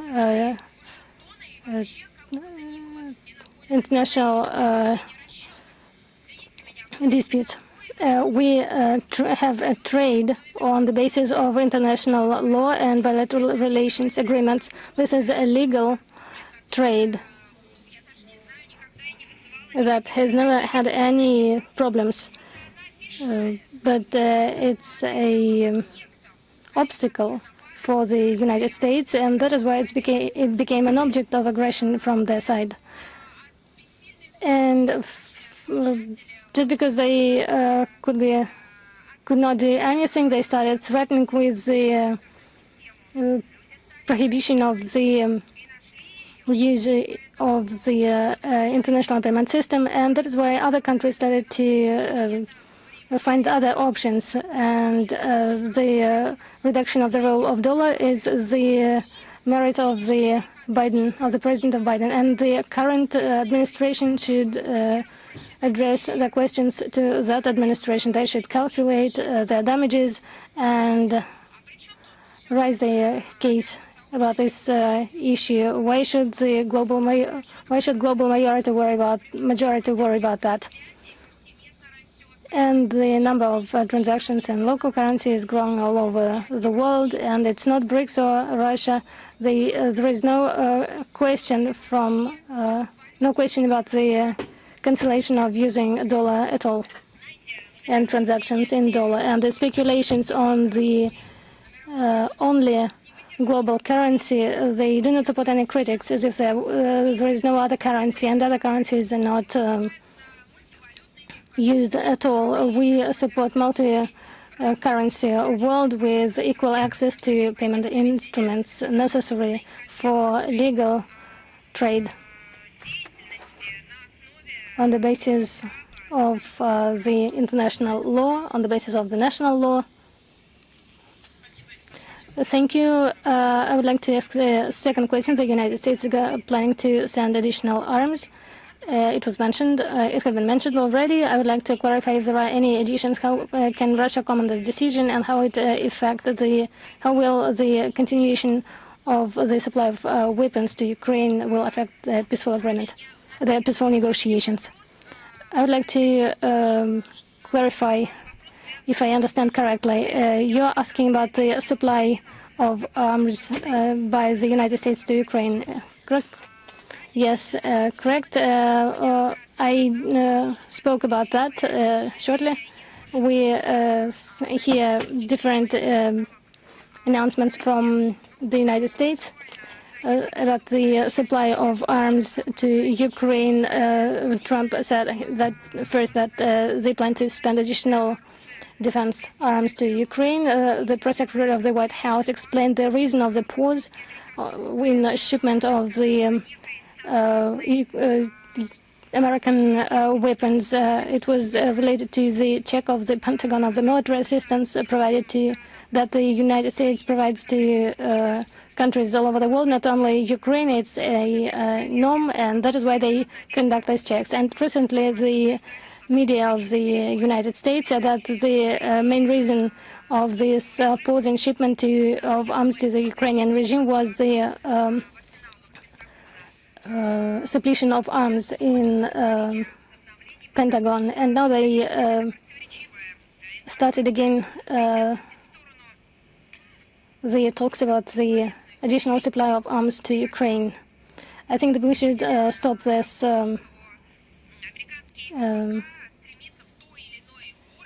exercise of sophisticated speeches. And we know that the Pentagon is interested in supplying arms to Ukraine. We've said in multiple occasions that supply arms to Zelensky will prolong the war and will lead to destruction of Ukraine and the Ukrainians. It increases the risk of an uncontrolled escalation of the conflict itself, uncontrolled spreading of arms, sending into the hands of terrorists, and does not contribute to resolution of the conflict in Ukraine, which is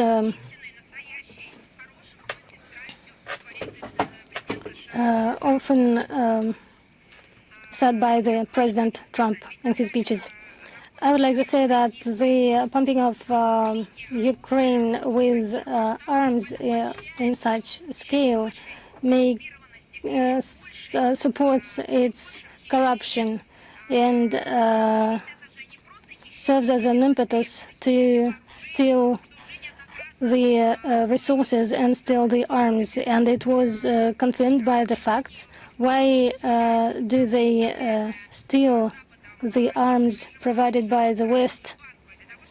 They need these arms in Kiev to sell it illegally to the terrorist structures, and they were caught on this in multiple occasions. Those who take decisions in the West should see the results of their actions, and they should understand that this is their arms that kill civilians, and they should not be surprised taking these decisions that these arms will be used against them by terrorists. Thank you. Reiter. Maria Vladimirovna, we have a question about Afghanistan. And Russia recognized new authorities of Afghanistan, and this regard is a roadmap in Russia to develop relations with Afghanistan. And what are the actions and agreements that we shall expect from Moscow? And what can do Moscow to help Kabul to strengthen regional security, which was mentioned when Russia recognized the government. We have some distortions. I would like to clarify if you're talking about the Afghanistan and roadmap and the prospects. Thank you. I should say that the priorities and practical steps of cooperation between our countries are started by the parties long before the ceremony of the recognition of the government, and the delegation of Afghanistan was informed during the forum Russia Islamic World in Kazan, 13-18 May of this year, And at the field of this forum, of this event, a business forum took place between Russia and Afghanistan. I'm sure that you followed this event, and you can see the materials of this international events. The answer to your question contained in those materials. Now we are working thoroughly on economic and business cooperation in transport, agriculture, infrastructure, and other projects. Also, besides, we are going to develop cultural and humanitarian ties in security. We are talking about assistance in fighting against terrorism and drug trafficking. Our experts note progress of Afghans on stabilization in the country and drug trafficking. According to the data of the UN, comparing with 2021, I will remind that at that time Taliban came to power. In 2024, the fields of poppy seeds decreased 14 times. There is a concrete number from 177,000 in 2025 to 12.8 tons of hectares in 2024. I would like to remind you the numbers. You know it perfectly. Until 2024, it was 20 years that this territory was under control of the United States and NATO. And you remember the lack of that there is no answer. What was taken by NATO, by planes of the NATO when they were leaving Afghanistan? Next question, newsroom. Hello, Maria Vladimirovna. Yes, we're here. On Monday, Brazil finalized BRICS summit, where head of the ministry took place, Sergei Lavrov. At the sidelines, he had a number of meetings. What are the results of this forum for Russia? I would like to specify, you're talking about the outcomes of the BRICS forum. Yes, key for Russia. We talked about it a lot today, and I'll remind you briefly some things. The press conference of Sergei Lavrov lasted about 40 minutes. He talked about in great detail, about the work of the Russian delegation and the participation in the summit, as well as about bilateral negotiations. The text is available on the website. The meeting was very representative, and a lot of people were there, almost 30 countries, including representatives of the global South and East, including those presiding in regional associations and leaders of the UN Secretariats, the World Health Organization, World Trade Organization, and bilateral development banks. This facilitates the strengthening of the voice of the association. This was said by the President Vladimir Putin. This voice supports the just and sustainable polycentric world order on the basis of the principles of the UN Charter. Those are the ideas that you won't hear in the Western platforms. Those are the words and wordings long forgotten there. This is the language of cultural and mutual respectful interaction that is banned in the Western minority. Even more, this is a combination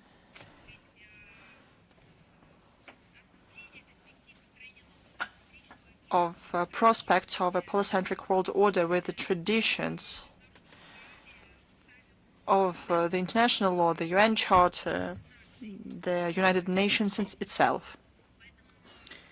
That is why I can say that the discussions identified close stances of the majority of participants to the majority of international issues. We are grateful for balanced positions on the Ukrainian conflict, support the necessity to remove the root causes of this conflicts and the strong condemnation of terror attacks on the railroads and bridges in the Kursk, Bryansk and Voronezh regions of the Russian Federation May-June this year, leading to numerous victims among civilians.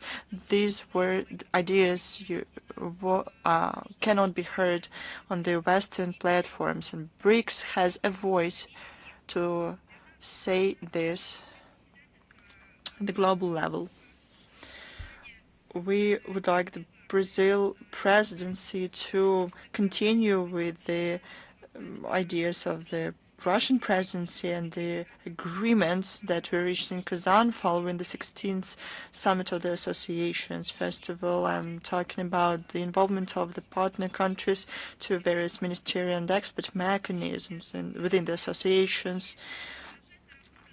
There's more work on a trans-border payment initiative of BRICS, building up the capabilities of BRICS participants, the use of the national currencies in mutual settlements, establishment of a new investment platform, establishment of associations of special economic zones in the countries of the association, the grain exchange of BRICS and others. We proceed from the fact that mechanisms established within the association support the efforts of our national countries.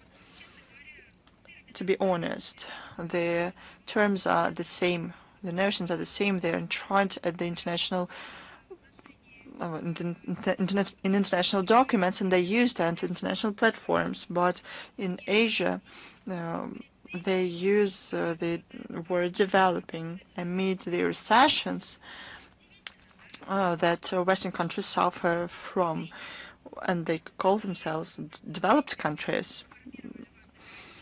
We kept you informed on the sidelines of the summit.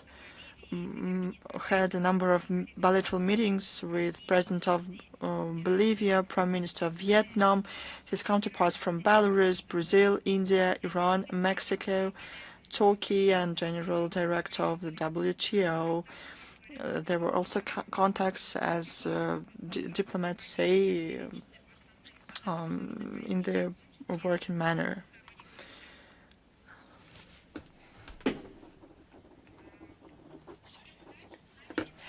Is Bold News with us? Good afternoon, Madam Zakharova. The Baltic countries are known for their militarist position. The tracks involve mobilization, planning and coordination, support of allies in line with the defense plans, organization of joint military exercises. Besides, in September 2025, together with Russia, Belarus exercise West 2025, there were other exercises. What does the Foreign Ministry think about whether the Baltic states is the military and diplomatic center of NATO? We would like to see how they finally are prosperous countries, how they are developing.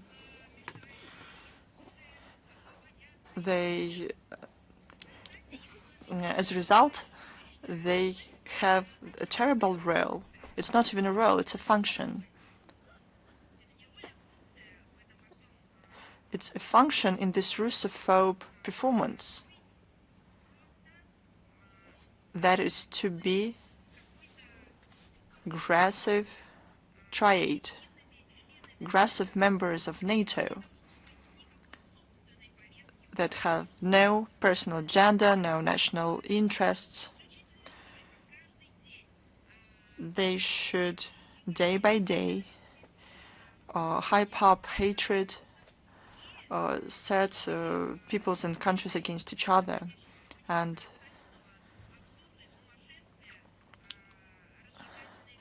hype up the hatred narratives. This is their function. Everything is forgotten. The economy, industry, production, science, arts, everything is gone. They abandoned even those things they had. There is only aggression as a function of these regimes. And their main idea, the policy that they're pursuing, that they must pursue, is a terrible threat coming from Russia. They support and rationalize, promote all friendly initiatives of NATO, the EU, the Council of Europe, and so on and so forth. These regimes give their territory for forward deployed forces of NATO, but who wants this in their countries? Lithuania implements plans to deploy a separate brigade of Germany. There's a military training exercises close to their borders. One of the most outrageous examples is a large-scale multinational exercise of the alliance on the territory of the Baltic states in Poland, Griffin Light in 2025.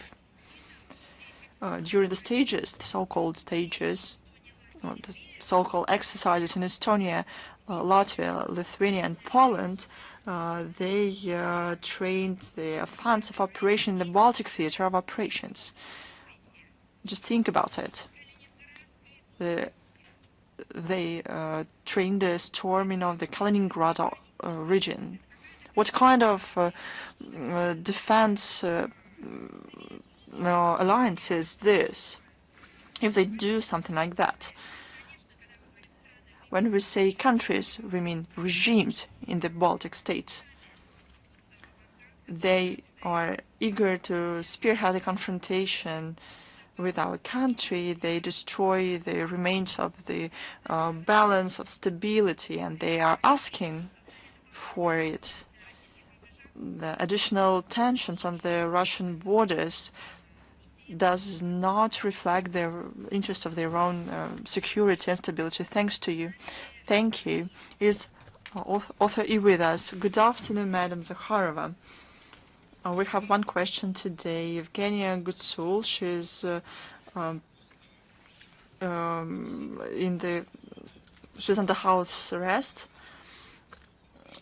She is expected on August it is expected that on August the 5th the court will deliver the verdict on her case. Her supporters and members of her party are experience persecution, political persecution. What can I say about it? We follow closely the situation in the Moldova in general, and this top profile case in particular, the situation with the violation of human rights and basic legality is of character of the Sound regime. Those who support the constructive dialogue with Russia come under attack. All of this is accompanied with accusations against our country in attempts to interfere into internal affairs of Moldova. These proceedings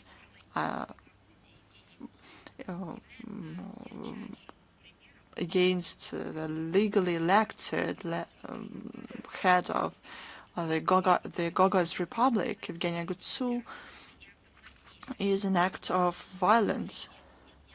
A criminal case is considered by everyone for an artificial. Ordinary people see that the case is falling apart. Since April the 9th, she's under house arrest, and it is an attempt to threaten and to obstruct her activities in the run-up to the elections to the Parliament of Moldova. De facto, they try to strip people of their constitutional rights. We cannot expect that Chisinau will abandon such methods. The elections are scheduled on September the 28th, and these trends will only will not continue. Such actions of the local authorities cause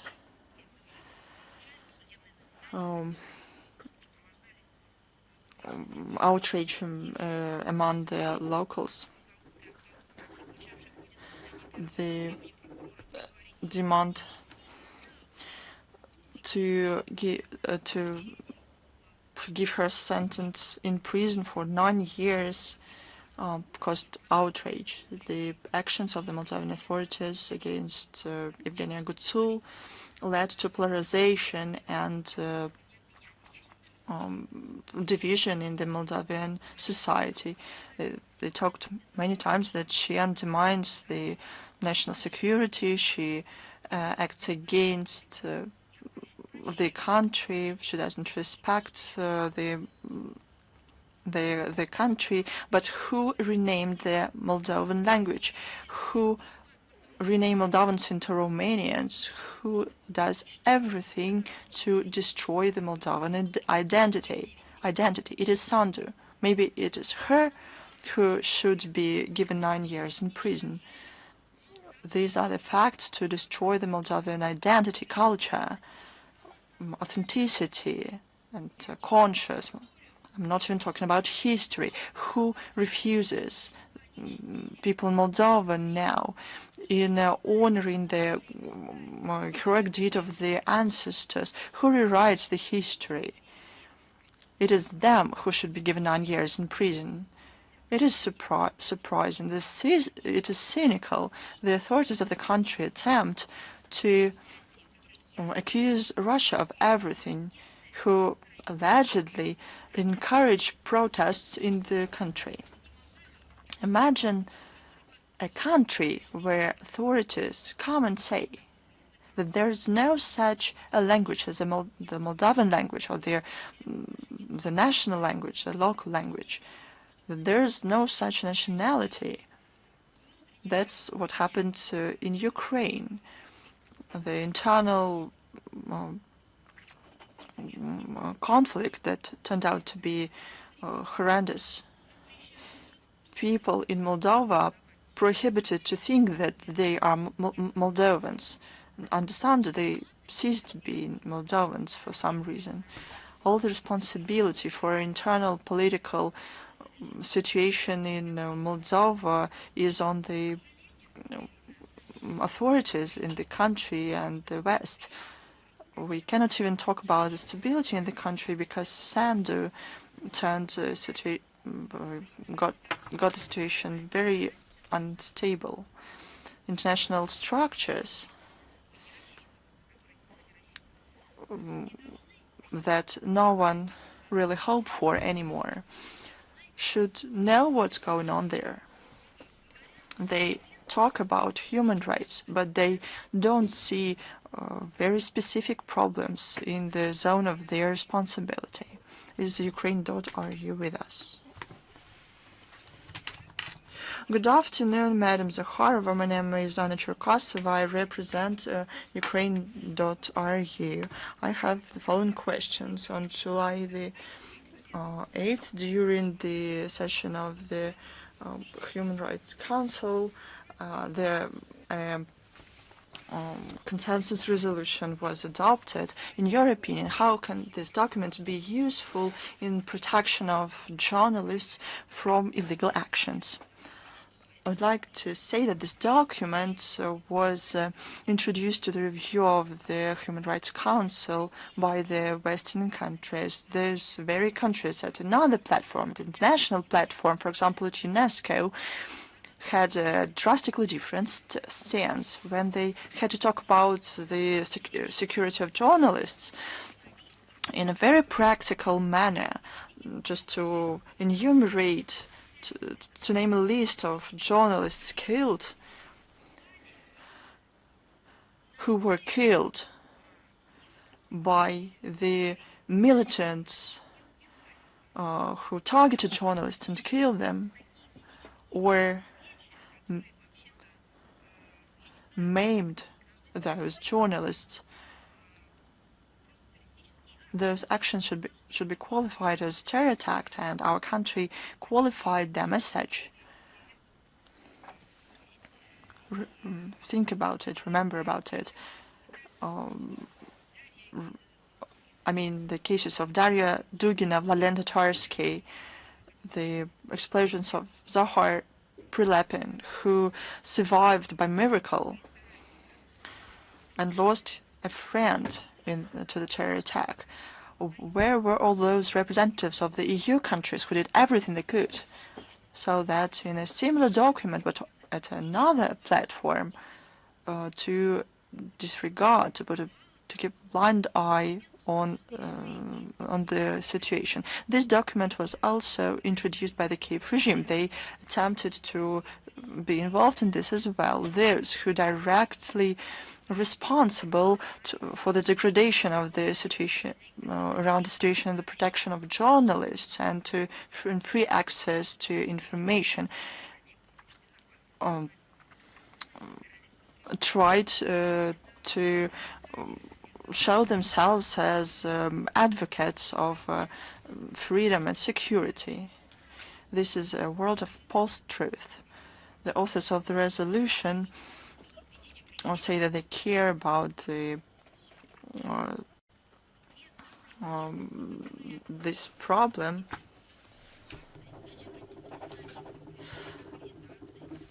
I mean, those who marginalize journalists, persecute them. And I mean, not only journalists from Russia themselves, but even their families and their children. They write that they care about it.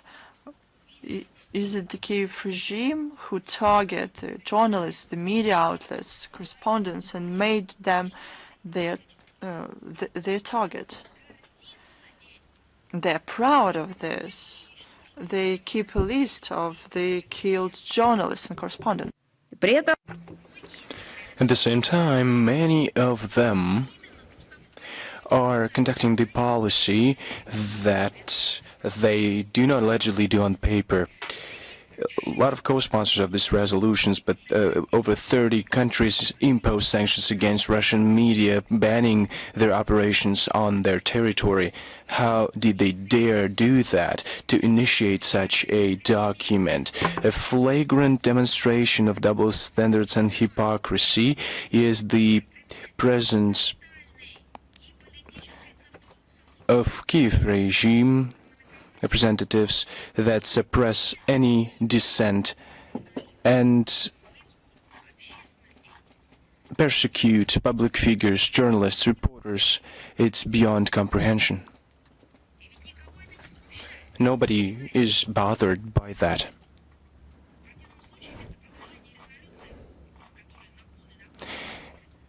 In the opposite case, instead of promoting the resolution that has nothing to do with the real state of affairs in the countries, that better concentrate on qualifying the Kiev regime crimes against journalists and civilians.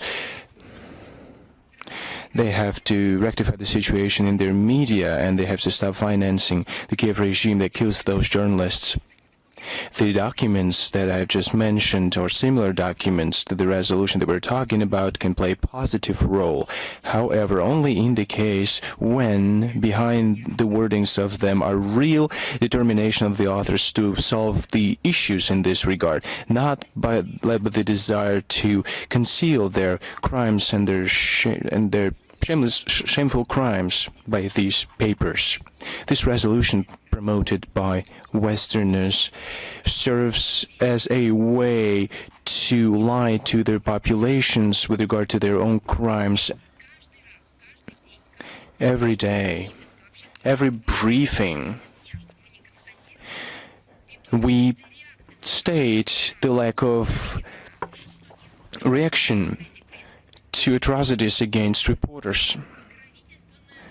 And we see this strategic silencing by relevant structures, including the High Commission of Human Rights, of these numerous crimes against reporters. All these facts have been carefully documented and have been submitted to consideration. The High Commissioner for Human Rights and other international institutes that protect journalists should carefully look at the content of reports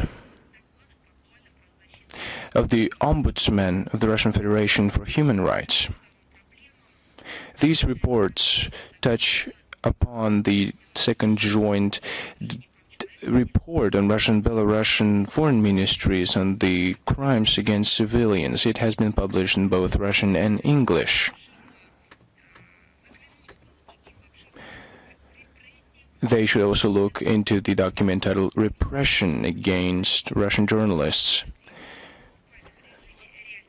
We update it in real time, and it represents a real situation on how journalists' rights are being ensured by Westerners and the Kiev regime, sponsored by the West. Thank you. Thank you. Do we have Kyodo Tsusim with us? Good afternoon, Madam Zakharova. I have a question regarding Afghanistan. It's kind of similar to the question from Reuters. Last week, we learned that the Russian Federation recognized the Islamic Emirate of Afghanistan. How can you comment on the recognizing the Emirate? We have given an assessment to this regard, and I think it would be incorrect to speak about modifying the Russian position. Russia has steadily advocated the mutual beneficial cooperation with Afghanistan to the benefit of both peoples. The factors that define our positions, and these factors are evident. Afghanistan has a unique geostrategic location and can in the future become a connecting link in implementing large-scale energy and infrastructure projects. In demand is the contribution of Kabul to solve regional security issues, including issues of illicit drug trafficking and terrorism. I'd like to say once again the following, namely the centuries-old cultural and historical ties between our countries. We regularly highlight this topic. That's why the decision of the Supreme Court paved the way to establish a full-fledged partnership with the authorities in Kabul. The credentials were also provided, and I think it has strengthened the trend that has been evident over the past couple of years. Thank you very much. Thank you. Do we have Lenta Ru with us? Yes, Madam Zakharova, hello. We have only one question to you today. How does Russia assess the prospects of establishing better relations with Azerbaijan after the situation around the detention of Russian journalists, and what signals does Baku send? We maintain contacts with Azerbaijan in this regard, through our law enforcement agencies, and we believe that diplomatic and political channels should be used to solve this issue. That's our approach, and this approach serves the core interests of our countries. Thank you very much. Do we have Anadolu with us? Yes, Madam Zakharova. We only have one question today. Will Russia and Ukraine conclude humanitarian procedures agreed upon on June 3rd in Istanbul? And the President called these exchanges a prerequisite for the next round of negotiations. Did Ukraine offer any dates for such a new round of negotiations? You have used some veiled wordings to hide your real question that is on the surface. Is there a real date for the third round of negotiations? When it is set, we will inform you on that date once corresponding agreements are reached. Thank you very much. And of course, please follow the information coming from the head of the delegation, Mr. Medinsky. Do we have Almaydin with us?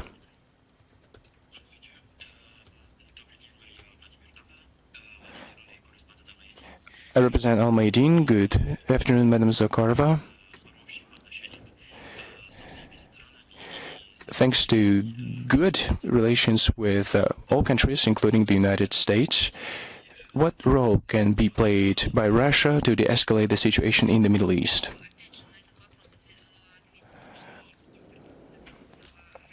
Russian Minister Sergei Lavrov responded to this question during his press conference in Rio de Janeiro on July 7th. The text is available on our website. As far as removing the concerns goes with regard to Iran nuclear program, everything is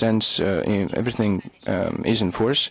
We are a permanent member at the UN. We can use that in our national status to do everything so that our friends and partners in the region live in peace and have good neighborly relations. Efforts to de-escalate the tensions, given the conflict and tensions can be repeated between Israel and Iran, and given the bloodshed in the West Bank and in Gaza, the armed conflicts in Sudan, Yemen, and other flashpoints. So given all of that, we are making every effort to de-escalate. That's our only objective.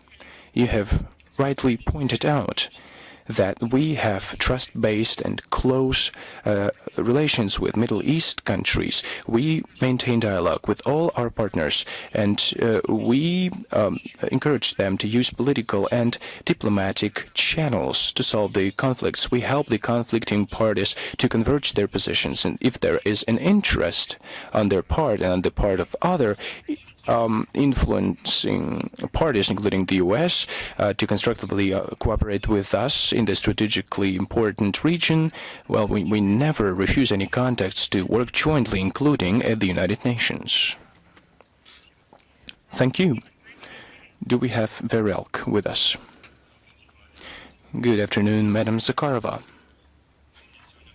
I have 3 questions today. On July 7th, Deputy Minister of Foreign Affairs Mikhail Galuzin held a meeting with an Armenian ambassador in Moscow, Mr. Arsenan. In Foreign Ministry's report, there was information that they discussed a number of questions of bilateral relations and regional agenda, including comparing notes on the schedule of upcoming Russian-Armenian contacts. What contacts are mentioned there, and do the countries plan any reciprocal visits of officials to Moscow or Yerevan? You know that we have close relations between our countries and between our peoples, so our bilateral dialogue is quite multifaceted in nature. A couple of visits, high-level visits, have taken place so far since the beginning of the year. We always inform you on the visits and contacts when they are coordinated and there is understanding that they can be announced. So as soon as we are able to inform you on the contacts, we will do so. Last week, another case of banning Russian citizens to enter Armenia took place. Ex-Senator Franz Klintsevich, I'd like to know whether this question was discussed during the talks with the ambassador. What's the result? Of course, we do not only discuss it behind closed doors, but also publicly. The issue of stop lists with regard to Armenia requires commenting on a frequent basis. We consider the ban for our citizens to enter the country as an unfriendly state that runs counter to the allied character, to the friendly character of Russian-Armenian cooperations. We have repeatedly called upon our Armenian partners to stop this vicious practice. This issue was discussed during Sergei Lavrov's visit to the Republic in May this year. The Armenian side was proposed certain steps, so we are expecting a response from Yerevan. Last question. The other day, Russian Telegram channels published a document on the court verdict of the Ukrainian court verdict with regard to contracts between Ukrainian Special Export Arms Trading Company and Azerbaijan that were signed after the beginning of the special military operation. Can you please comment on deliveries affected by Azerbaijan to the Kiev regime, to Kiev? You just mentioned some Telegram channels that describe something that is happening in Ukraine. I'm just going to give you a general answer.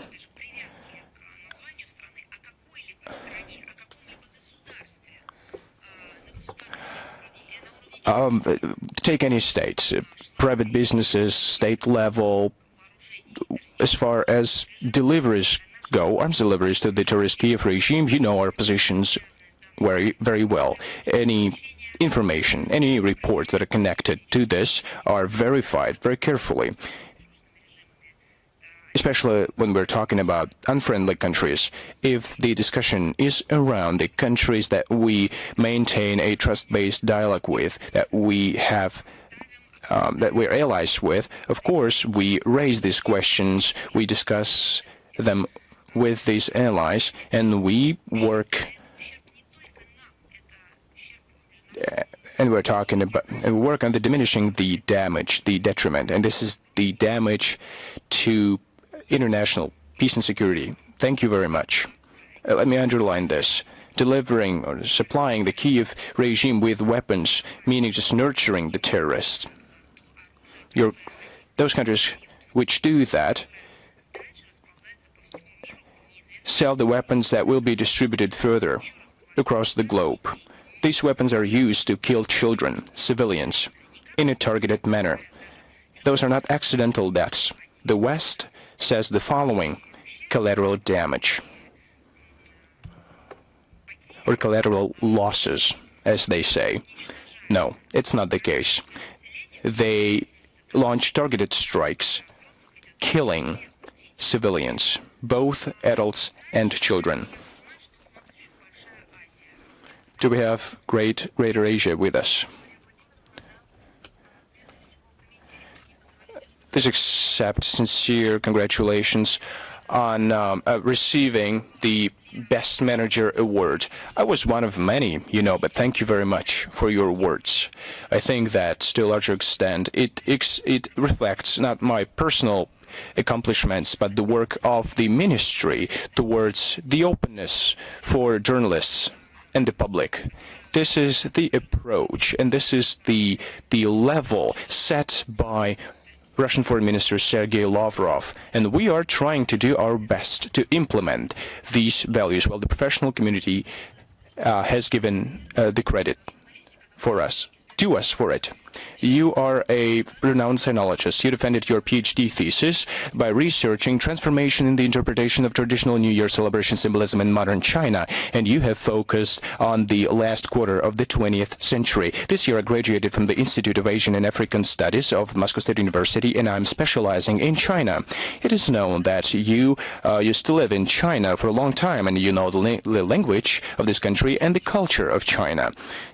Based on your personal experience and the years that you spent in China, did your experience help you somehow in your country, and what should a person know about China who wants to be friends with China? I think you have exaggerated my accomplishments as far as China and the language go.